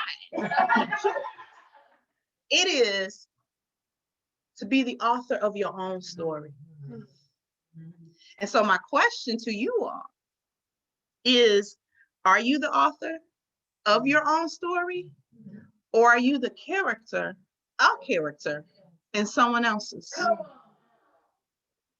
Now, here's the thing. If you really reflect and you find that you are being a character in somebody else's story, that is okay. Because guess what you can always do? You can pick up your pen and write a new chapter and take ownership of your story and write and write and write and be the star. The hell I look like being a damn sidekick in somebody else's story. Not doing that. So I'm gonna leave y'all with my quote, and this is by far my most favorite quote of all times. It's by Marianne Williamson. Our deepest fear is not that we are inadequate. Our deepest fear is that we are powerful beyond measure. See, it is our light, not our darkness, that most frightens us. We ask ourselves, who am I to be brilliant, gorgeous, talented, fabulous? Actually, who are you not to be? See, you are a child of God, and your playing small does not serve the world. There is nothing enlightened about shrinking so that other people won't feel insecure around you. We are all meant to shine as children do. It is not just in some of us, it's in everyone. And as we let our own light shine, we unconsciously, check what I'm about to say. As we let our own light shine, we unconsciously give other people permission to do the same. As we are liberated from our own fear, our presence, our very presence automatically liberates others.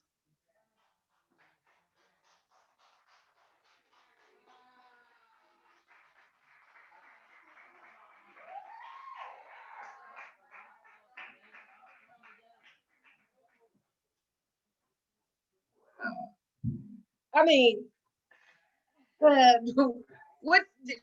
speechless. What do you say behind that? We're gonna take like a few minute break so that the sisters can get themselves together. We're gonna bring our next speaker on. But before I do, I want to make sure that everyone, let me get this paper.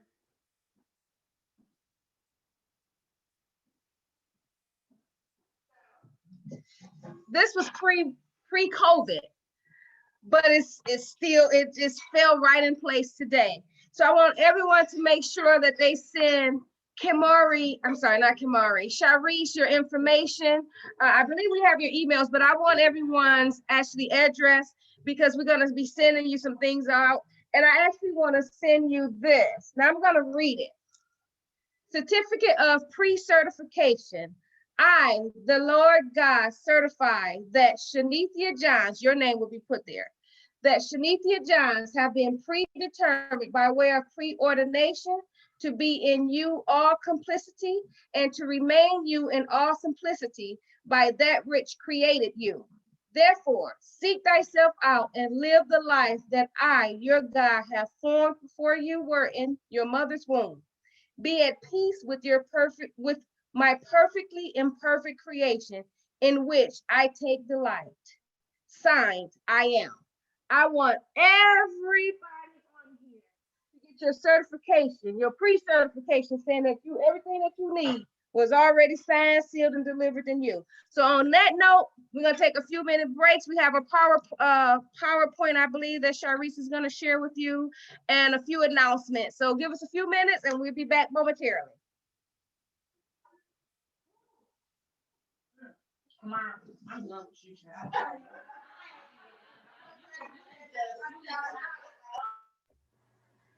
Ladies, we've heard some powerful messages thus far. There's still more to come. Um, we've learned to get closer to family, mend any fences that need to be mended, to love ourselves, and to be the authors of our own books. Now, we do want you to know that donations are accepted and appreciated. Cash App is 3phases, and you can also go visit the website www.3phases.info. All of our proceeds do go to the shelter, A Room for My Ladies. It's a housing project by Miss Shanithia J. Hines. Currently, we have 4 ladies. They all have families. They have goals and aspirations just like all of us. And we want to be able to give them a clean and safe place to lay their heads at night. All donations are accepted.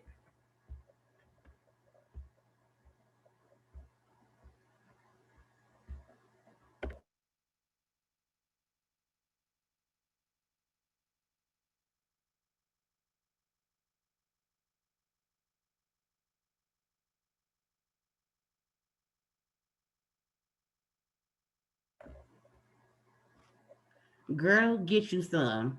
Of course, you can also buy Girl Get Your Life gear. We have face masks, t-shirts. Of course, we have the Girl Get Your Life book and the pocketbook of etiquette. Bracelets, t-shirts, bags, you name it. Anything can be customized because, girl, you got to get your life.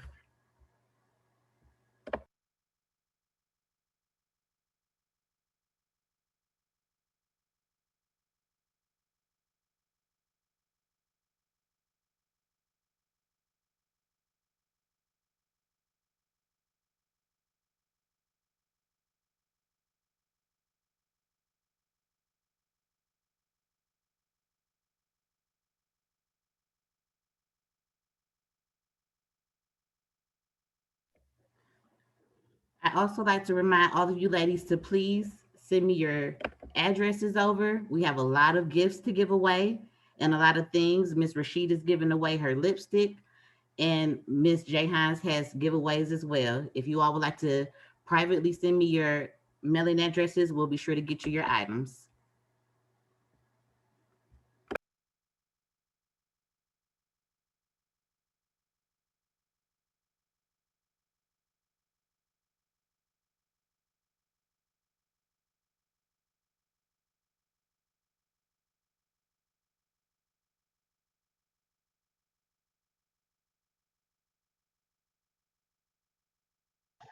Well, where do we get the information from to send it?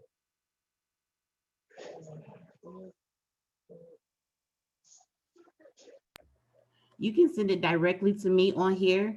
If you click on the chat box down at the bottom and just click on my name, don't put it to everyone, just click on Sharice J. Hines and send me over your mailing address. I'm the only person that can view it. If you all would like, I'll also send my email address, and that way you can just email it over to me if that's more comfortable for you all. Yes, thank you. You're welcome.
right, we'll be coming back in 60 seconds. So everyone that stepped away, we actually come back. And I'm going to, what I was sharing with my ladies, I'm not sure if you were able to hear what I said over there, but we have, Myra,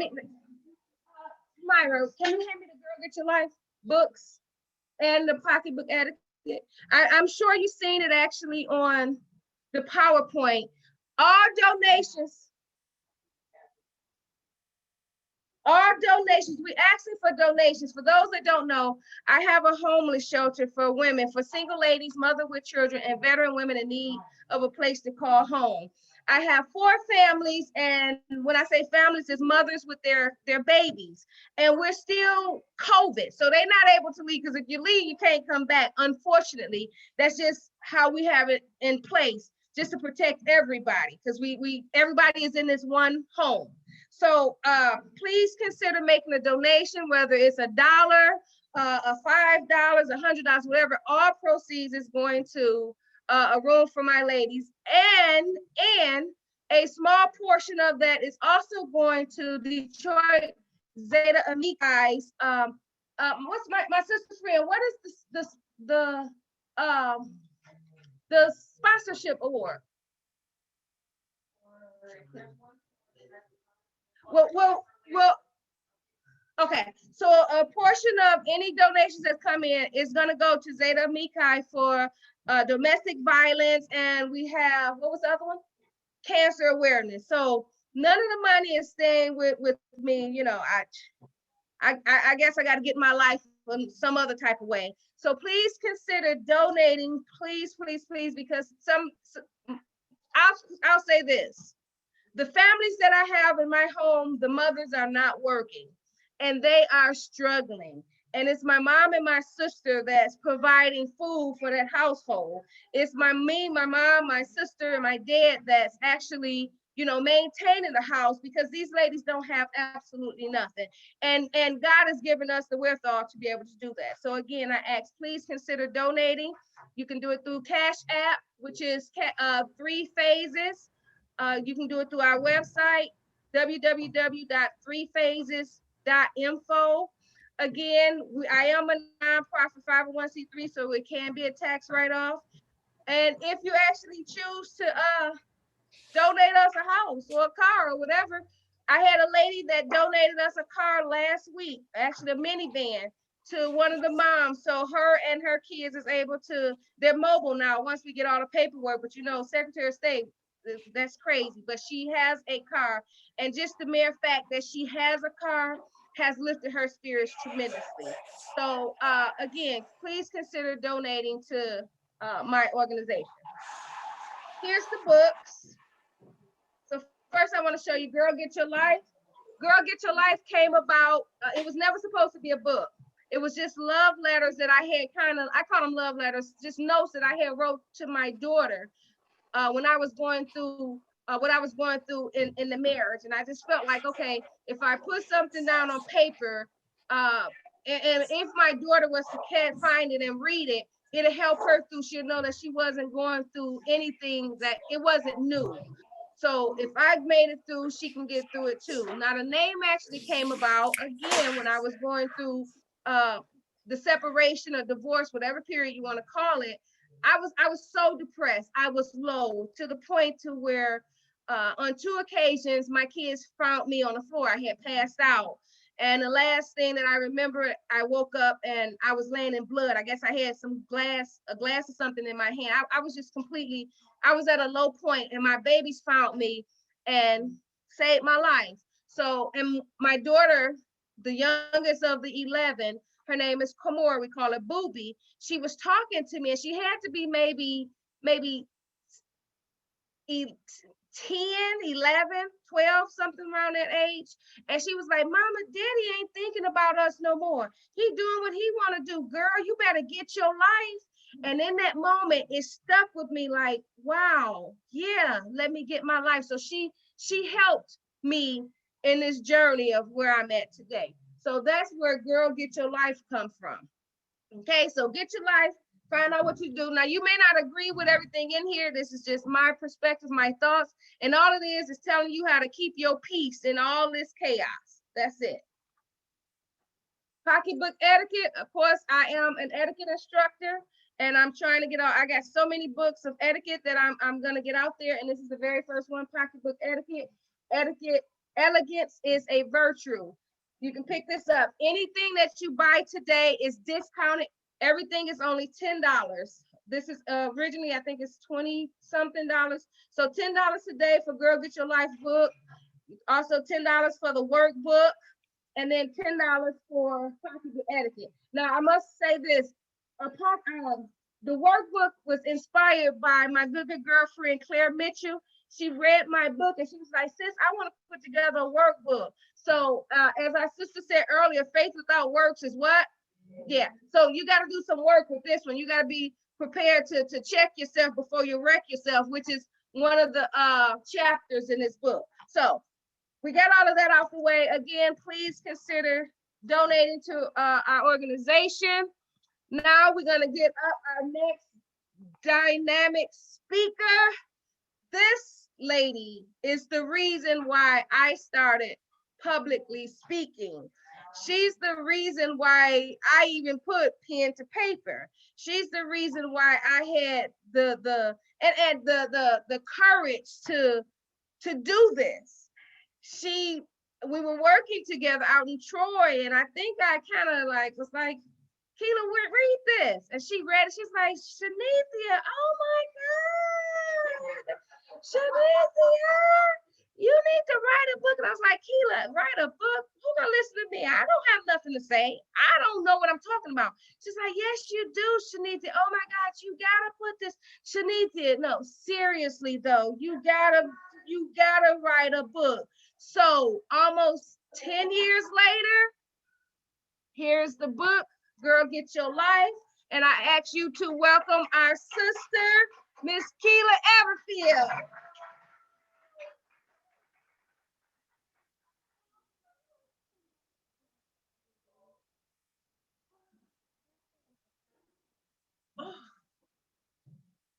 All right, hey y'all. Okay. Oh my goodness. Nerves. Thank you so much for having me among this dynamic group of ladies. I feel so honored. So thank you all. So when Shanithia first reached out to me, I was like in the worst place ever. Like emotionally, just in my life. I was 40. Just hit 40. I don't know how many of us are 40 in here, but something happened to me where I started to evaluate everything about my life with a fine-tooth comb. And I was not happy about it. I wasn't happy. I'm like, nothing is going how I needed it to go. I was frustrated. I was confused. I didn't know what direction I was going to go in. I had all this potential because people tell me that. They've been telling me that since I've been little. So much potential, so much potential. I had no idea what I was going to do with it. And when you get to that space and you're just like down on yourself, it just does, it don't feel good. You're not going anywhere good. So I saw Shanithia calling, right? Hadn't talked to her in a while. That's my sister. I love her. I don't like to talk to people when I'm not in a good mood, but I answered the phone anyway. I don't, because when I feel bad, I don't want to contaminate I can be a mess. I will tear the house up. When I don't feel bad, it's serious. I get it now. It took me to get up this old to understand when mama ain't happy, nobody is happy. When my attitude is terrible, I really try to quarantine myself prior to COVID. So that's where I was at, but I saw her calling. So I'm like, hey girl, she telling me what's going on. She asked me, would I speak? Of course I will. Because when you ask me to do something, I'm going to do it. So she said, pick a word. And from where I was at, I was in such a low place. Freedom was what came out of my mouth because that's all I could think that I needed. Like right now, it was so much pressure, so much stress. It's 3 little children. It's my man. It's our house. It's our everything going on. And I'm 40. So as you can see, this was a pivotal point for me. So I'm like, freedom, that's the word. And she's like, yep, that's it. And I'm like, no, wait a minute. Because she told me I was going to have to talk about freedom. And I'm like, how am I'm in the car, like, how am I going to talk about freedom? I didn't see it happening. Fast forward, so I'm sad, I'm going through a lot. Fast forward a couple of months, COVID hit, right? So now I'm in good company because now we all feeling locked up. We all feeling, we all don't know what's gonna happen. Almost everybody lost their job. So all of a sudden, me and my particular feeling was not special anymore. So now we all in the same boat. But I left it alone. Time's going on. We get through the quarantine. We get through homeschooling. Those of us that had all of our kids in the house on computers failing. I don't know. Was that just me and my kids? We didn't do too good with the homeschooling originally. Okay. So we were, I'm sorry, I forgot about y'all. Hey. So, where was I? So yeah.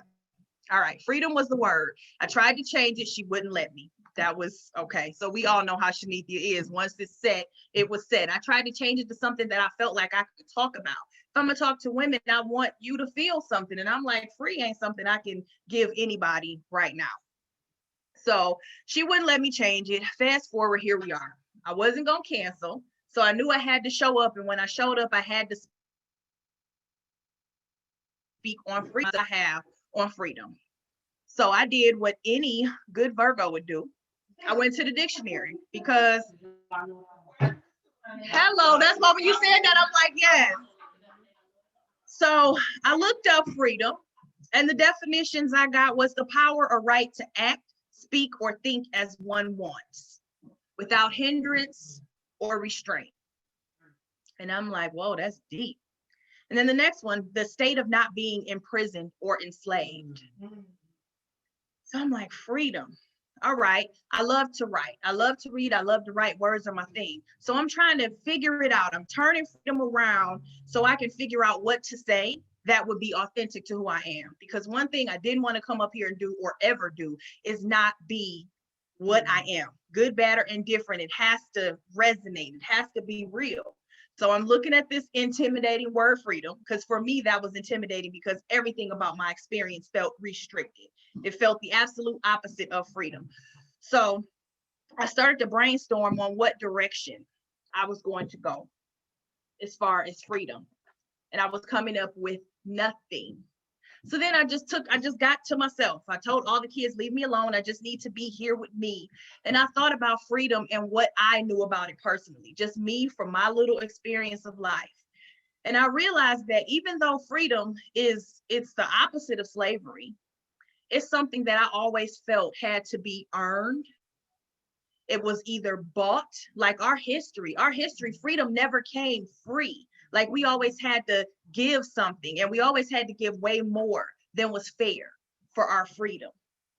And it was something in my family. I'm from a family of women that have not known true freedom. In my family, people wait for everything. They're waiting for the bills to be paid. They're waiting for something to work out. They're waiting on the man to act right. They're waiting for the kids to get it together. They're waiting for the summer, waiting in order to feel what we all naturally are. The reason I couldn't come up with anything to say about freedom is because it's nothing I can teach people about freedom. It's nothing anybody can teach about something that we are internally. We are free. Our experience does not lead us in that direction. If you look at the history of how us humans behave, freedom is the last thing you would think of, but we are. We are free right now. And I can tell that we were built to be that way because you can look at any young child. They will show you freedom. They don't care about you, your opinion, what you're thinking, what you're wanting. They understand innately that their desires matter. Not only do they matter, they expect for them to be taken care of. Like, I don't know who's gonna do it, but I have a need and you need to take care of it. And if you thwart a child, if you tell them no, or that's not okay, they are going to buck. They're going to try to get around you. They're going to try to do it again. They're going to try to get their way because that's our nature. We know that freedom is who we are. No matter how life shows up for us, we know that we are free. And so I started to think more about freedom because it was such a tough topic for me because I don't know many people that live a free life. Most people that I know live the life that was either set up for them and we continue that on, or just the expectations of others kind of shift us in so many little ways until we're not who we are to begin with. We take on the tone of our family, our culture, especially right now. Culture is so pervasive. Like everything about our world, especially after March, is different. And it's highly likely that it won't go back. So that's just a small example of how the world around you shapes your identity. You walk out the house and like, oh, do I have a mask? That was never a thought. Like it honestly, it took me a while to get to the point where I don't have to necessarily remember to have a mask, but that's because we have portable masks everywhere now. In the car, you got some in your book bag. It's just like, that's the lifestyle. But it was something that was gradual. So let's see. Oh, freedom, freedom, freedom, freedom. So when I kept thinking about it, because I know that if I keep turning something over, that a solution will present itself. So I started to think, what else do I have on freedom? And then I thought, Wakila, what is your idea of freedom? Because I know what freedom does not look like for me. And that's very easy. You can look at people like, and I can easily point out what's not free, but what does it look like for me? And then I had my thoughts come like Instagram stories. I don't know if it was me first. Okay. Don't judge me, for real. I don't know if it was me first, if it was them hijacking how we think, but like when I picture freedom, I picture somebody's hands breaking free of chains. I picture the sky, like clear skies with birds flying. Like I have these images of freedom. And it's like this, it's almost like a caricature. It's something that we're striving for. Like everybody wants freedom. Who doesn't want freedom? We are sold that we're supposed to want it. Everybody wants financial freedom. You want emotional freedom. You want freedom from debt. You want freedom from illness. You want freedom from hurt. Like all of us have this idea of freedom that's supposed to mean so much. And then it just hit me like, this is going to be impossible if that's your idea of freedom. Like if the only thing is the meme with the chains, if that's your goal, how are you going to get there and how can you measure it? And I thought about like just a common situation. You are thirsty. You feel thirst within yourself. Freedom allows me to go get something to satisfy my thirst. Wow. And that it hit me because that was so prolific to me, because we all are striving for this big idea of freedom. We think our life is going to be so different once we're free, once you're retired, once you're married and or divorced, whichever way your freedom comes to you. But we have this idea that at some time, hey, but we have this idea that sometime after some circumstance, we'll be allowed to taste what we already are. And that's a little crazy, but that's how it works. That's what we're being taught. So back to the analogy of getting in the water, that's a huge deal, because in life, when we're waiting for some prolific moment, and it's literally happening all the time, we are constantly missing it. I thought about how many choices I get to make in my day. And at first it was like real gross. Like I mean, it was really big. Okay, you get to choose what time you wake up. You get to choose, well, I'm not working right now, so I kind of get to choose how to do my day. Do I wash the dishes early, late? I mean, and you're laughing, but it's like we have so many choices. Each one of the choices that we actually follow through with shifts our life in some way. It shifts your mind. It shifts your, what is the word? Your perspective. And when you realize that you have thousands of choices every day, that is a huge freedom. Like it is a huge freedom. We're waiting, you're wanting something big, but it's those little moments in your life that are going to make the biggest difference. Thanks, girl. So, thank you. So, that was the biggest thing that I had about freedom, is that we already are. And for those of us that don't feel free, because I know that that's most of us, I know it's very difficult in this world to feel free. So if you don't, it's nothing to be ashamed of. It's nothing to feel bad about. And it's nothing to just put yourself down about, because it's by design. No, the people, whoever they are, I don't know who they are, the man, that's what they used to call them when we were younger, but the ones who are invested in us not understanding who we are, they don't want you to know you're free. So it's like we have to take that upon ourselves to really embrace it and look for all of the ways that we are. We see obstacles. and there are none. There are none. I mean, they're there from a level depending where you're at, but they're not really. And that goes where your faith is. I'm kind of new to faith. You know that I was kind of all over the place, but I understand now.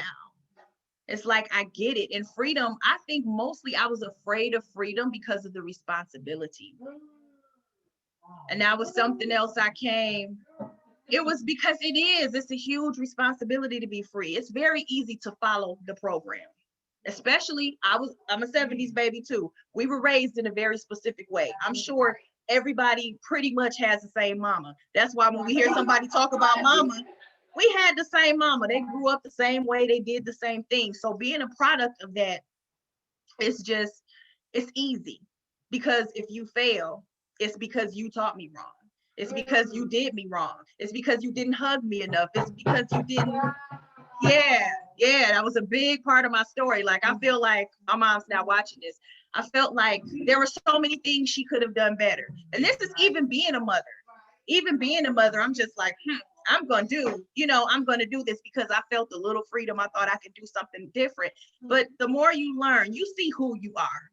You see yourself becoming a woman and kind of like maybe someone you didn't want to be, and you see how easy it is, and you learn to have compassion. But in order to like really step out from any generational things, I mean, that's so huge because we're all programmed a certain way. And most of us were not programmed in the way that was good for our soul because we weren't programmed by people that were in touch with their soul. So you got what you got. We got the parents we got the upbringing, but there are, I'm so sorry, y'all. I'm lost. Okay. So they didn't help. I like y'all's way better. They're all out of order. But I have heard the term many times that freedom is not free. And I was kind of on the fence on whether to bring this up because in a way, freedom is free because it was gifted to us like with our existence. Just because man tried to manipulate and turn us away from it or take it away from, I mean, how can you take away someone's freedom? But freedom is free in the fact that it was gifted to us, but it's not free because you will have to sacrifice for it.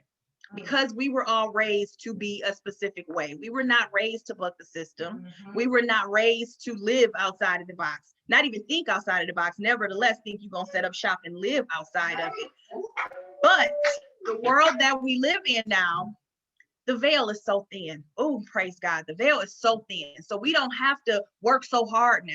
Now it's about understanding the truth of our freedom, accepting it, and being willing to accept the responsibility, because for everybody, it's not going to be easy.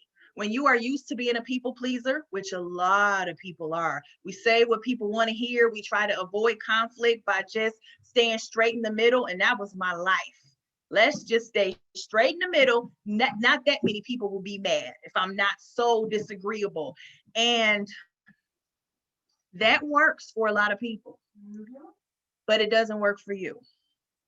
It doesn't work for you because we are built to be free. You are not built to censor yourself so that everyone around you can feel more comfortable.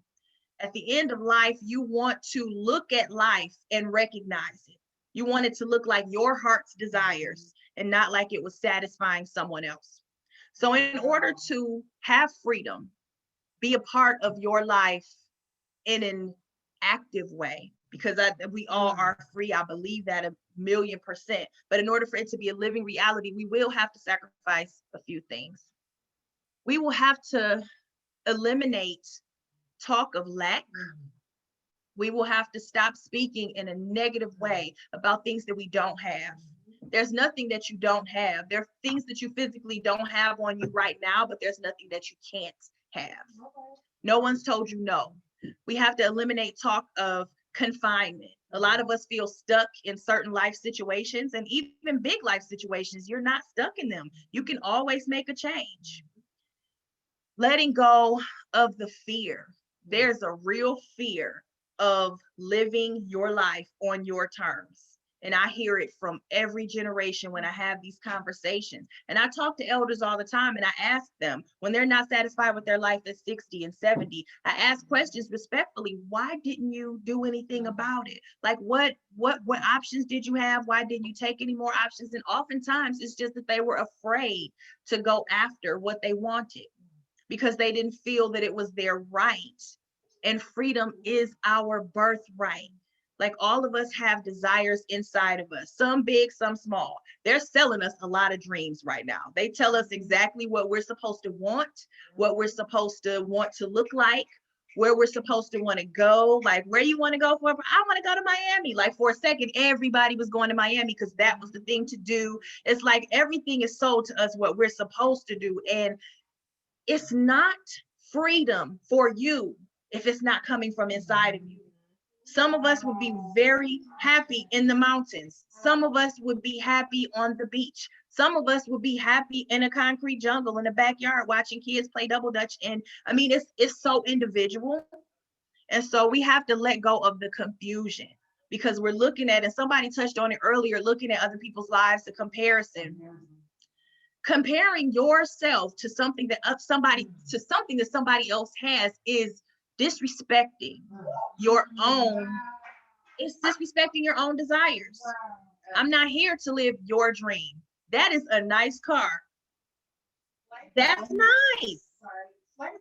It is slavery and is the exact opposite of what we're here to do. You're here to bring your light into the world, not a version of her light. That's gonna be weird. Both of y'all walking around looking like Shanithia, talking like Shanithia, doing what Shanithia does. We are individuals and it's our responsibility to let our light shine. Self-worth. Self-worth. It's gonna be hard to be free and make decisions for yourself if you don't feel like you deserve to live a free life. Because let's be clear, free people, they do what they want when they want. And it's not disrespectful, it's not rude, it's just the way you set your life up. If you like waking up, some of us, I can't do it right now, but I'm working on it. If you're an afternoon person and you want to wake up in the afternoon and do your thing, that's your right. That's your desire. You shouldn't allow anybody else to make you feel any different about that because how you are is how you are. And that's for you to have. And that's self-worth. Okay. Self-esteem. A lot of us don't value our own voice enough. And oftentimes because we were told to be quiet, oftentimes because the feelings that we had, we internalized them. And you keep playing these tapes in your head, whether you know them or not. Like I found some tapes that were like from when I was 8 the other day. I just heard myself think something and I'm thinking like, that is a prehistoric thought to have. I know, but I mean, it's there. It's there because if we don't deal with things, they don't go away. Some of us eat them away. We do what we do to get rid of them. I have several things that I do to get rid of things. Well, prior to this, because ain't no running from this now. COVID has opened me up to being very clear about what it is that we're here to do. It's like in the beginning, it was scary. I was scared with everybody else. I was nervous, like, oh my God, we all gonna die. It was like this weird anxiety. And then I stopped watching the news and the anxiety went away. It went away. I had nothing else to fear when I wasn't watching it all the time. Now, my mom still calls me with the numbers. Like she's watching the tickers of CNN and telling me how many people have died. And, you know, I do my own research. I tell her how many people live because that's how I am. I don't want to be rude. I don't want to be mean, but like I said, you telling me facts, I'm going to look them up and just to take a peek, like, okay. But it's just, where am I? I'm so sorry, y'all. Just with the esteem thing, we don't feel like we don't value ourselves enough because of the things that we are constantly telling ourselves. Another thing that gets in the way of freedom is gossip. It's so weird that I said this because I didn't even know why I wrote it, but gossip, whenever you are talking about somebody else, you are automatically blocking what it is that you want. That's just how it works. Like I'm just learning so much stuff about how it works. And life doesn't care if we believe in it or not believe in it. It's still playing out that way. And when you start talking about what other people are doing, that's breath that you can be using to speak life into something for yourself. It can be something that you're freeing yourself from. So to get out of the way, we cannot blame anymore. There can be no blame. And this one was very difficult because, like I said, I feel like I wasn't raised right. I needed about 20 more hugs a day, a little more encouragement, but it didn't help me. Blaming people binded me energetically to that story. I couldn't overcome the challenges that I was facing, and the challenges that I face, even though to me they are so detrimental, like, oh my God. I mean, it's really bad, but people share them all over the world. And like you said, when you start to speak to people and get your story out, and you realize, number one, you're not that unique. And number two, there are ways to overcome. You can't identify with that story and rise to the heights that you desire to. It just doesn't work that way. So you have to let go of blame. No complaining. What's the point? I mean, we all complain. But if you want to be free, if you are free, and if you understand what your words do, complaining is absolutely bringing back to you what you are complaining about. We have to be free in our expression. That's one thing that I love about the younger generation right now. It's a couple of things about them that are absolutely questionable, but that's because, I mean, I'm middle-aged right now. That happens. You get into, but you get into it and you're like, oh my God, I'm so confused by everything that they do. But one thing that I absolutely love is that they are willing to express themselves. I don't know, I tried to, like, I was that kid in my generation to try to express myself, but when I got shut down, it's like, okay, they don't behave the same way. And it's beautiful because that allows healing for all of us. Like, it's healing for me to allow my children to speak their part. Like you said with Carrington, like, that's a big deal. It is painful. I see why parents don't want to hear that. I have heard some very uncomfortable things about myself on this journey of freedom, and they'll just tell me straight up. I have all boys, straight, no chaser.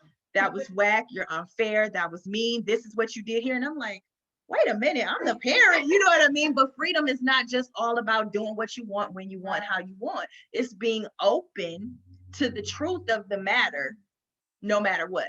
And you have to deal with your own feelings without blaming other people. Thank you. So in conclusion, remember, freedom is not something to strive for. You're already free. It's something to make the best use of.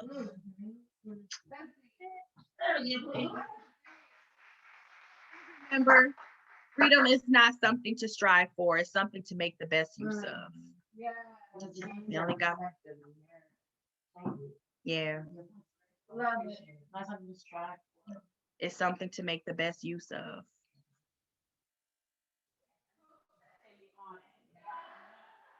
Thank y'all.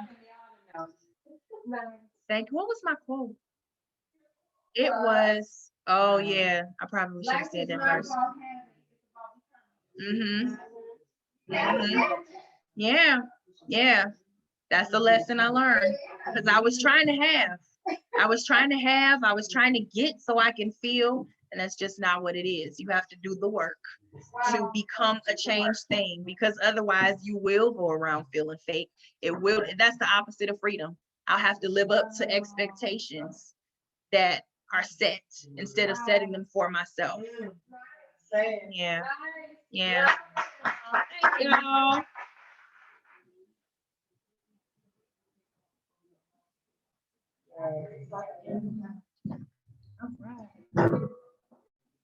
Okay. Well, we come to our conclusion.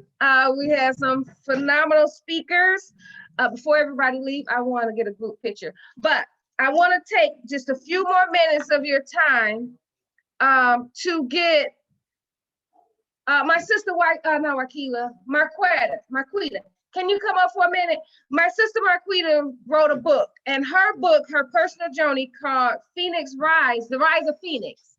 The Rise of Phoenix kind of sparked me to get my story out there, in the closet, in the corner, in the dark, in the back. So we're gonna give her a few minutes to come on and share. And I want to inspire you to get her book because it inspired me. And I found out that we grew up right around the corner from each other. So we share a lot of stories. So give her a round of applause and let's welcome her to the screen.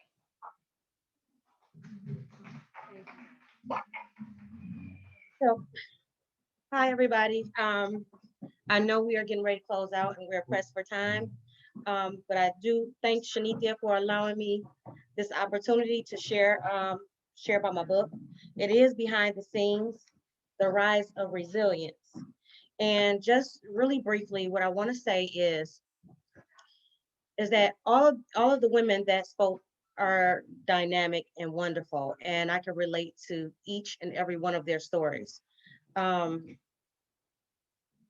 a person that has multiple traumas coming up as from childhood, and that's pretty much what my book is about. It's about me rising, Phoenix rising. I have battled multiple traumas, but however, I have been resilient in my life. I have a master's degree. I am a clinical therapist, but even still, with even all of that, sometimes, you know, there are triggers and different things still come up. So I still battle some things from time to time. My book chronicles from my earliest age, from what I can remember, all the way up until I was 18 and graduating from high school. It doesn't stop there because I still dealt with some other things. So there is a part 2 book that will be coming out by the end of next year, where it chronicles my adult age, me starting college and then having children. What I do want to say very briefly is there's a story that I rarely share with people. And the story is, once upon a time, before I became a clinical therapist, I used to do caregiving at a assisted living facility. And as a caregiver, there was one family, and I didn't take care of this family. But as I was passing by, this gentleman, he would always come see his mom, take care of his mom.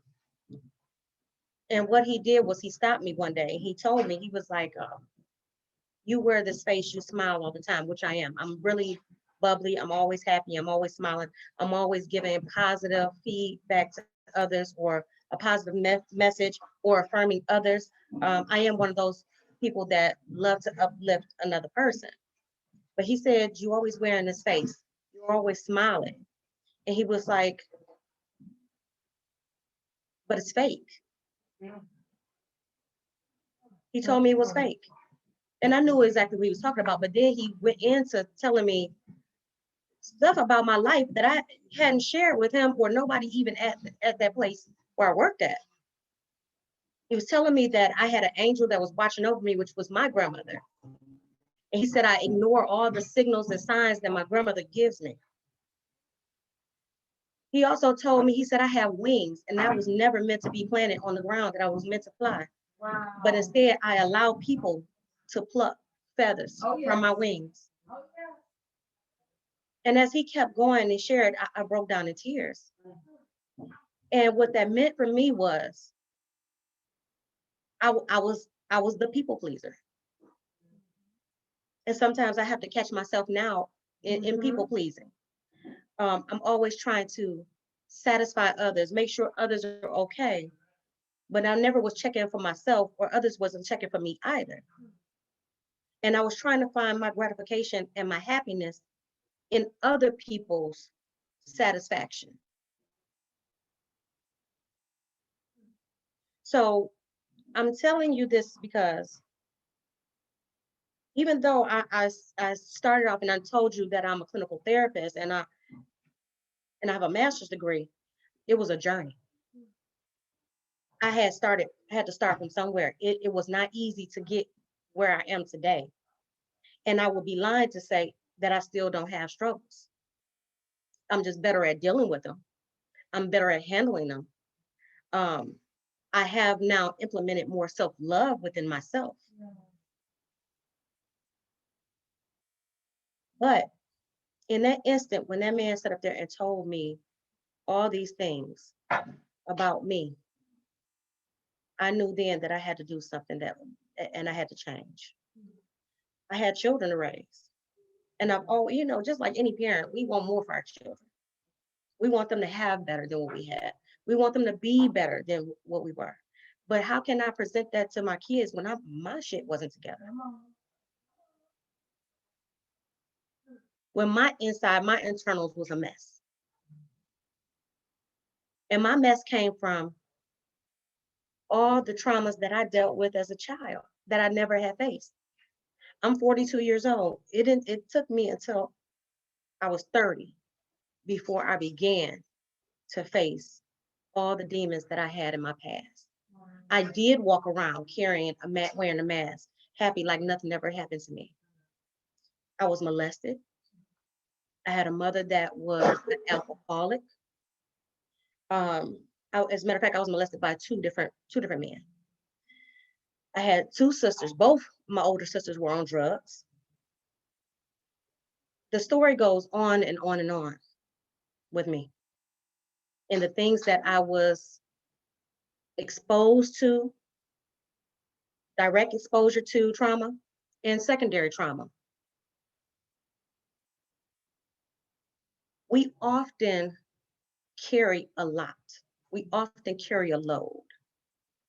And sometimes we don't know how to address the traumas or the difficult things that we face, even in our daily walk in life.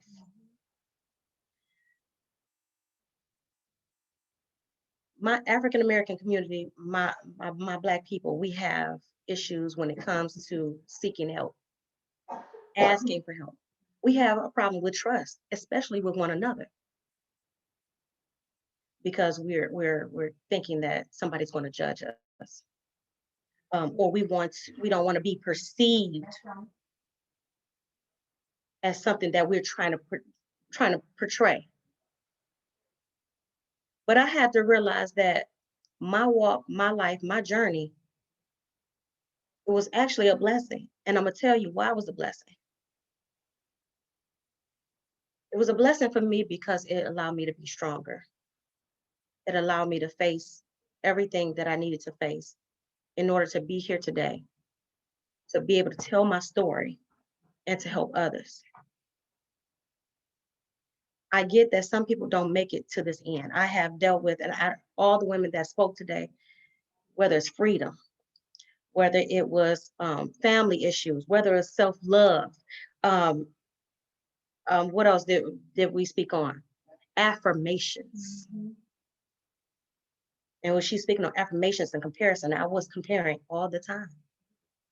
I compared myself because I wanted to know why my life the way it was. Why aren't I further in my life where I would like to be? And I used to always down myself and tell myself that I was a late bloomer.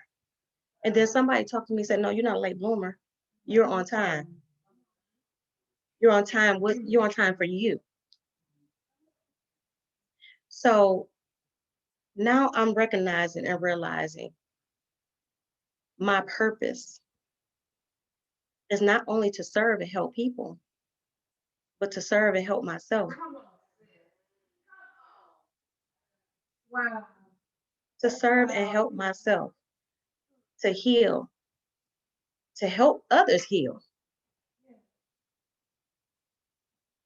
So I told my story, and I'm trying to tell my story to others. And when I tell people, when they purchase my book, don't just purchase my book just to support, purchase my book and read it with intention, because there's a message behind it.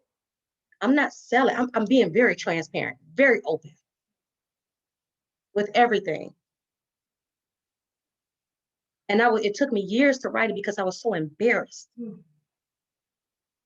you can't tell me nothing now. I'm not that embarrassed, because I walk around and see other people now who have that mask.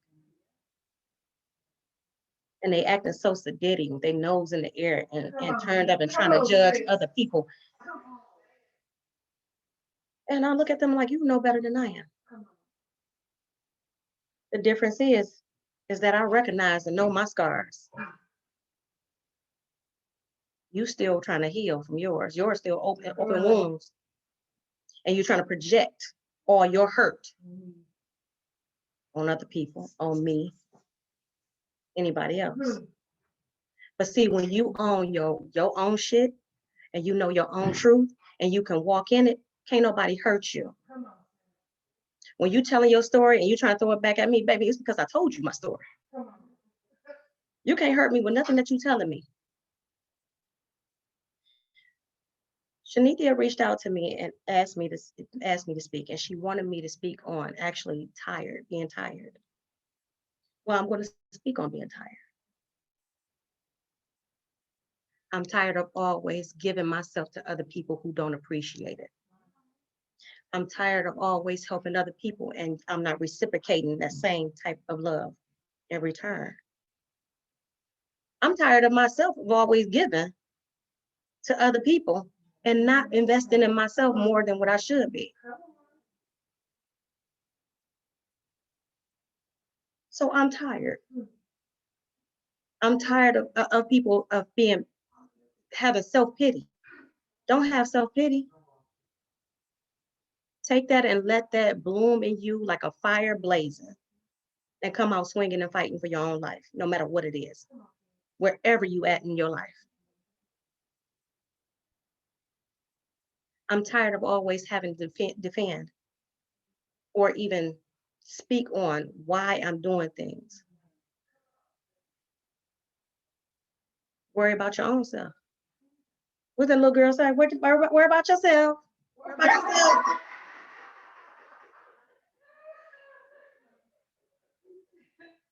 But most importantly, the reason why I wrote that book, because I was tired of living a lie. Now, I'm not saying everybody needs to share their story. You do what you need to do for you. But because I was tired of living a lie of all the things that I was exposed to and why it manifests in some areas of my life, I decided it's time to share. It's time to tell it. It's time to help another person, whether it's an adult, and especially I want to help the youth because I want them to know that they have options. I want them to know that they are worth something. I want them to know that they are beautiful. I want them to know that they have a life ahead of them, and whatever comes to them, they can stand up against it and fight for their lives and choose to walk the path that they want to walk. That sometimes the life that you're given is not meant to destroy you, but to only make you better, make you stronger. And maybe there's something there that you are supposed to do, a purpose that's given to you. So with that being said, I thank you. If you're interested in learning more about the book or reading the book, you can go to www.phoenixqbrown.com, or you can find me on social media. Yeah, everybody's social media. But I thank you for giving me the opportunity to speak with you. You guys have a great evening.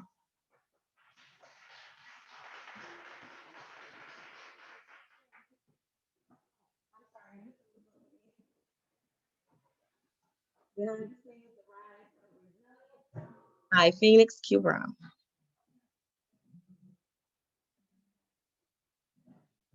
Well, listen, ladies, I'm filled.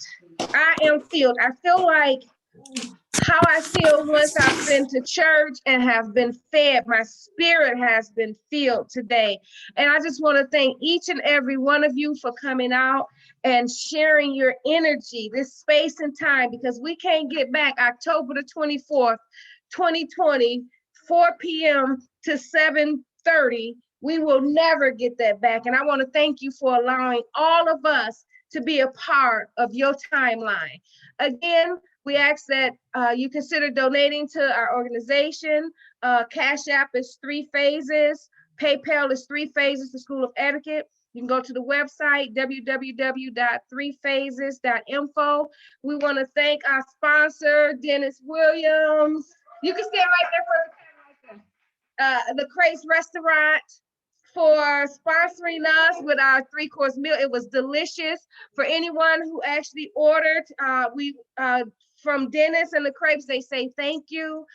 Thank you for anyone who have donated to our organization. And again, if you want any other Girl Get Your Life apparel, go on our website or give me a call.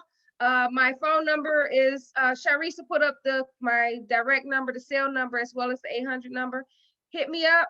We can get everything out to you. And remember to give your contact information to Sharice. You can put it in the chat with your name and your address so that we can get all your gifts out to you. We want to gift everybody that was on here. Everybody's going to receive something. Guess why? Because you are special and you deserve it. Remember what Les Brown told me over 40 years ago? There's greatness in you. Love you, sisters. And remember, no matter what, girl, get your life.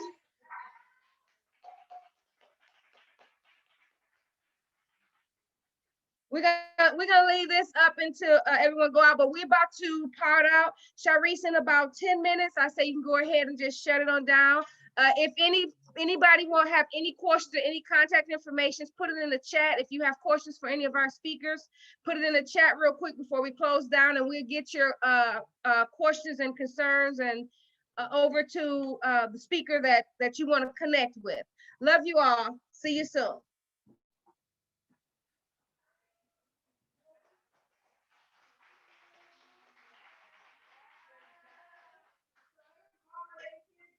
A bag over there and you get a prize and you get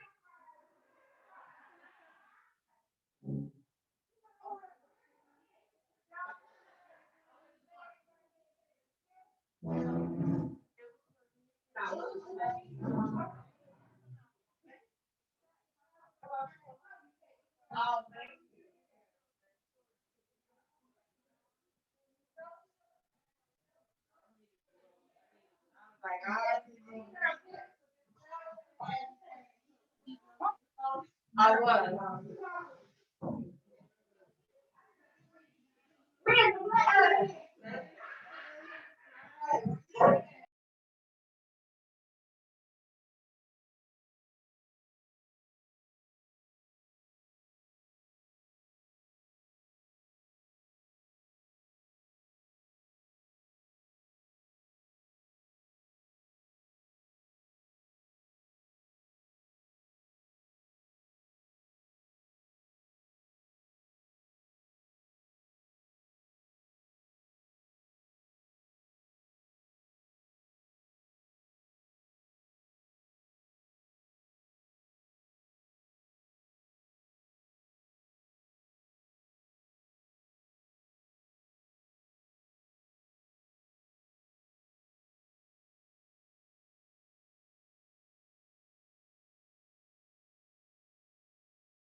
Wow. Bye, Allison. Bye, Angela. Bye, Leslie.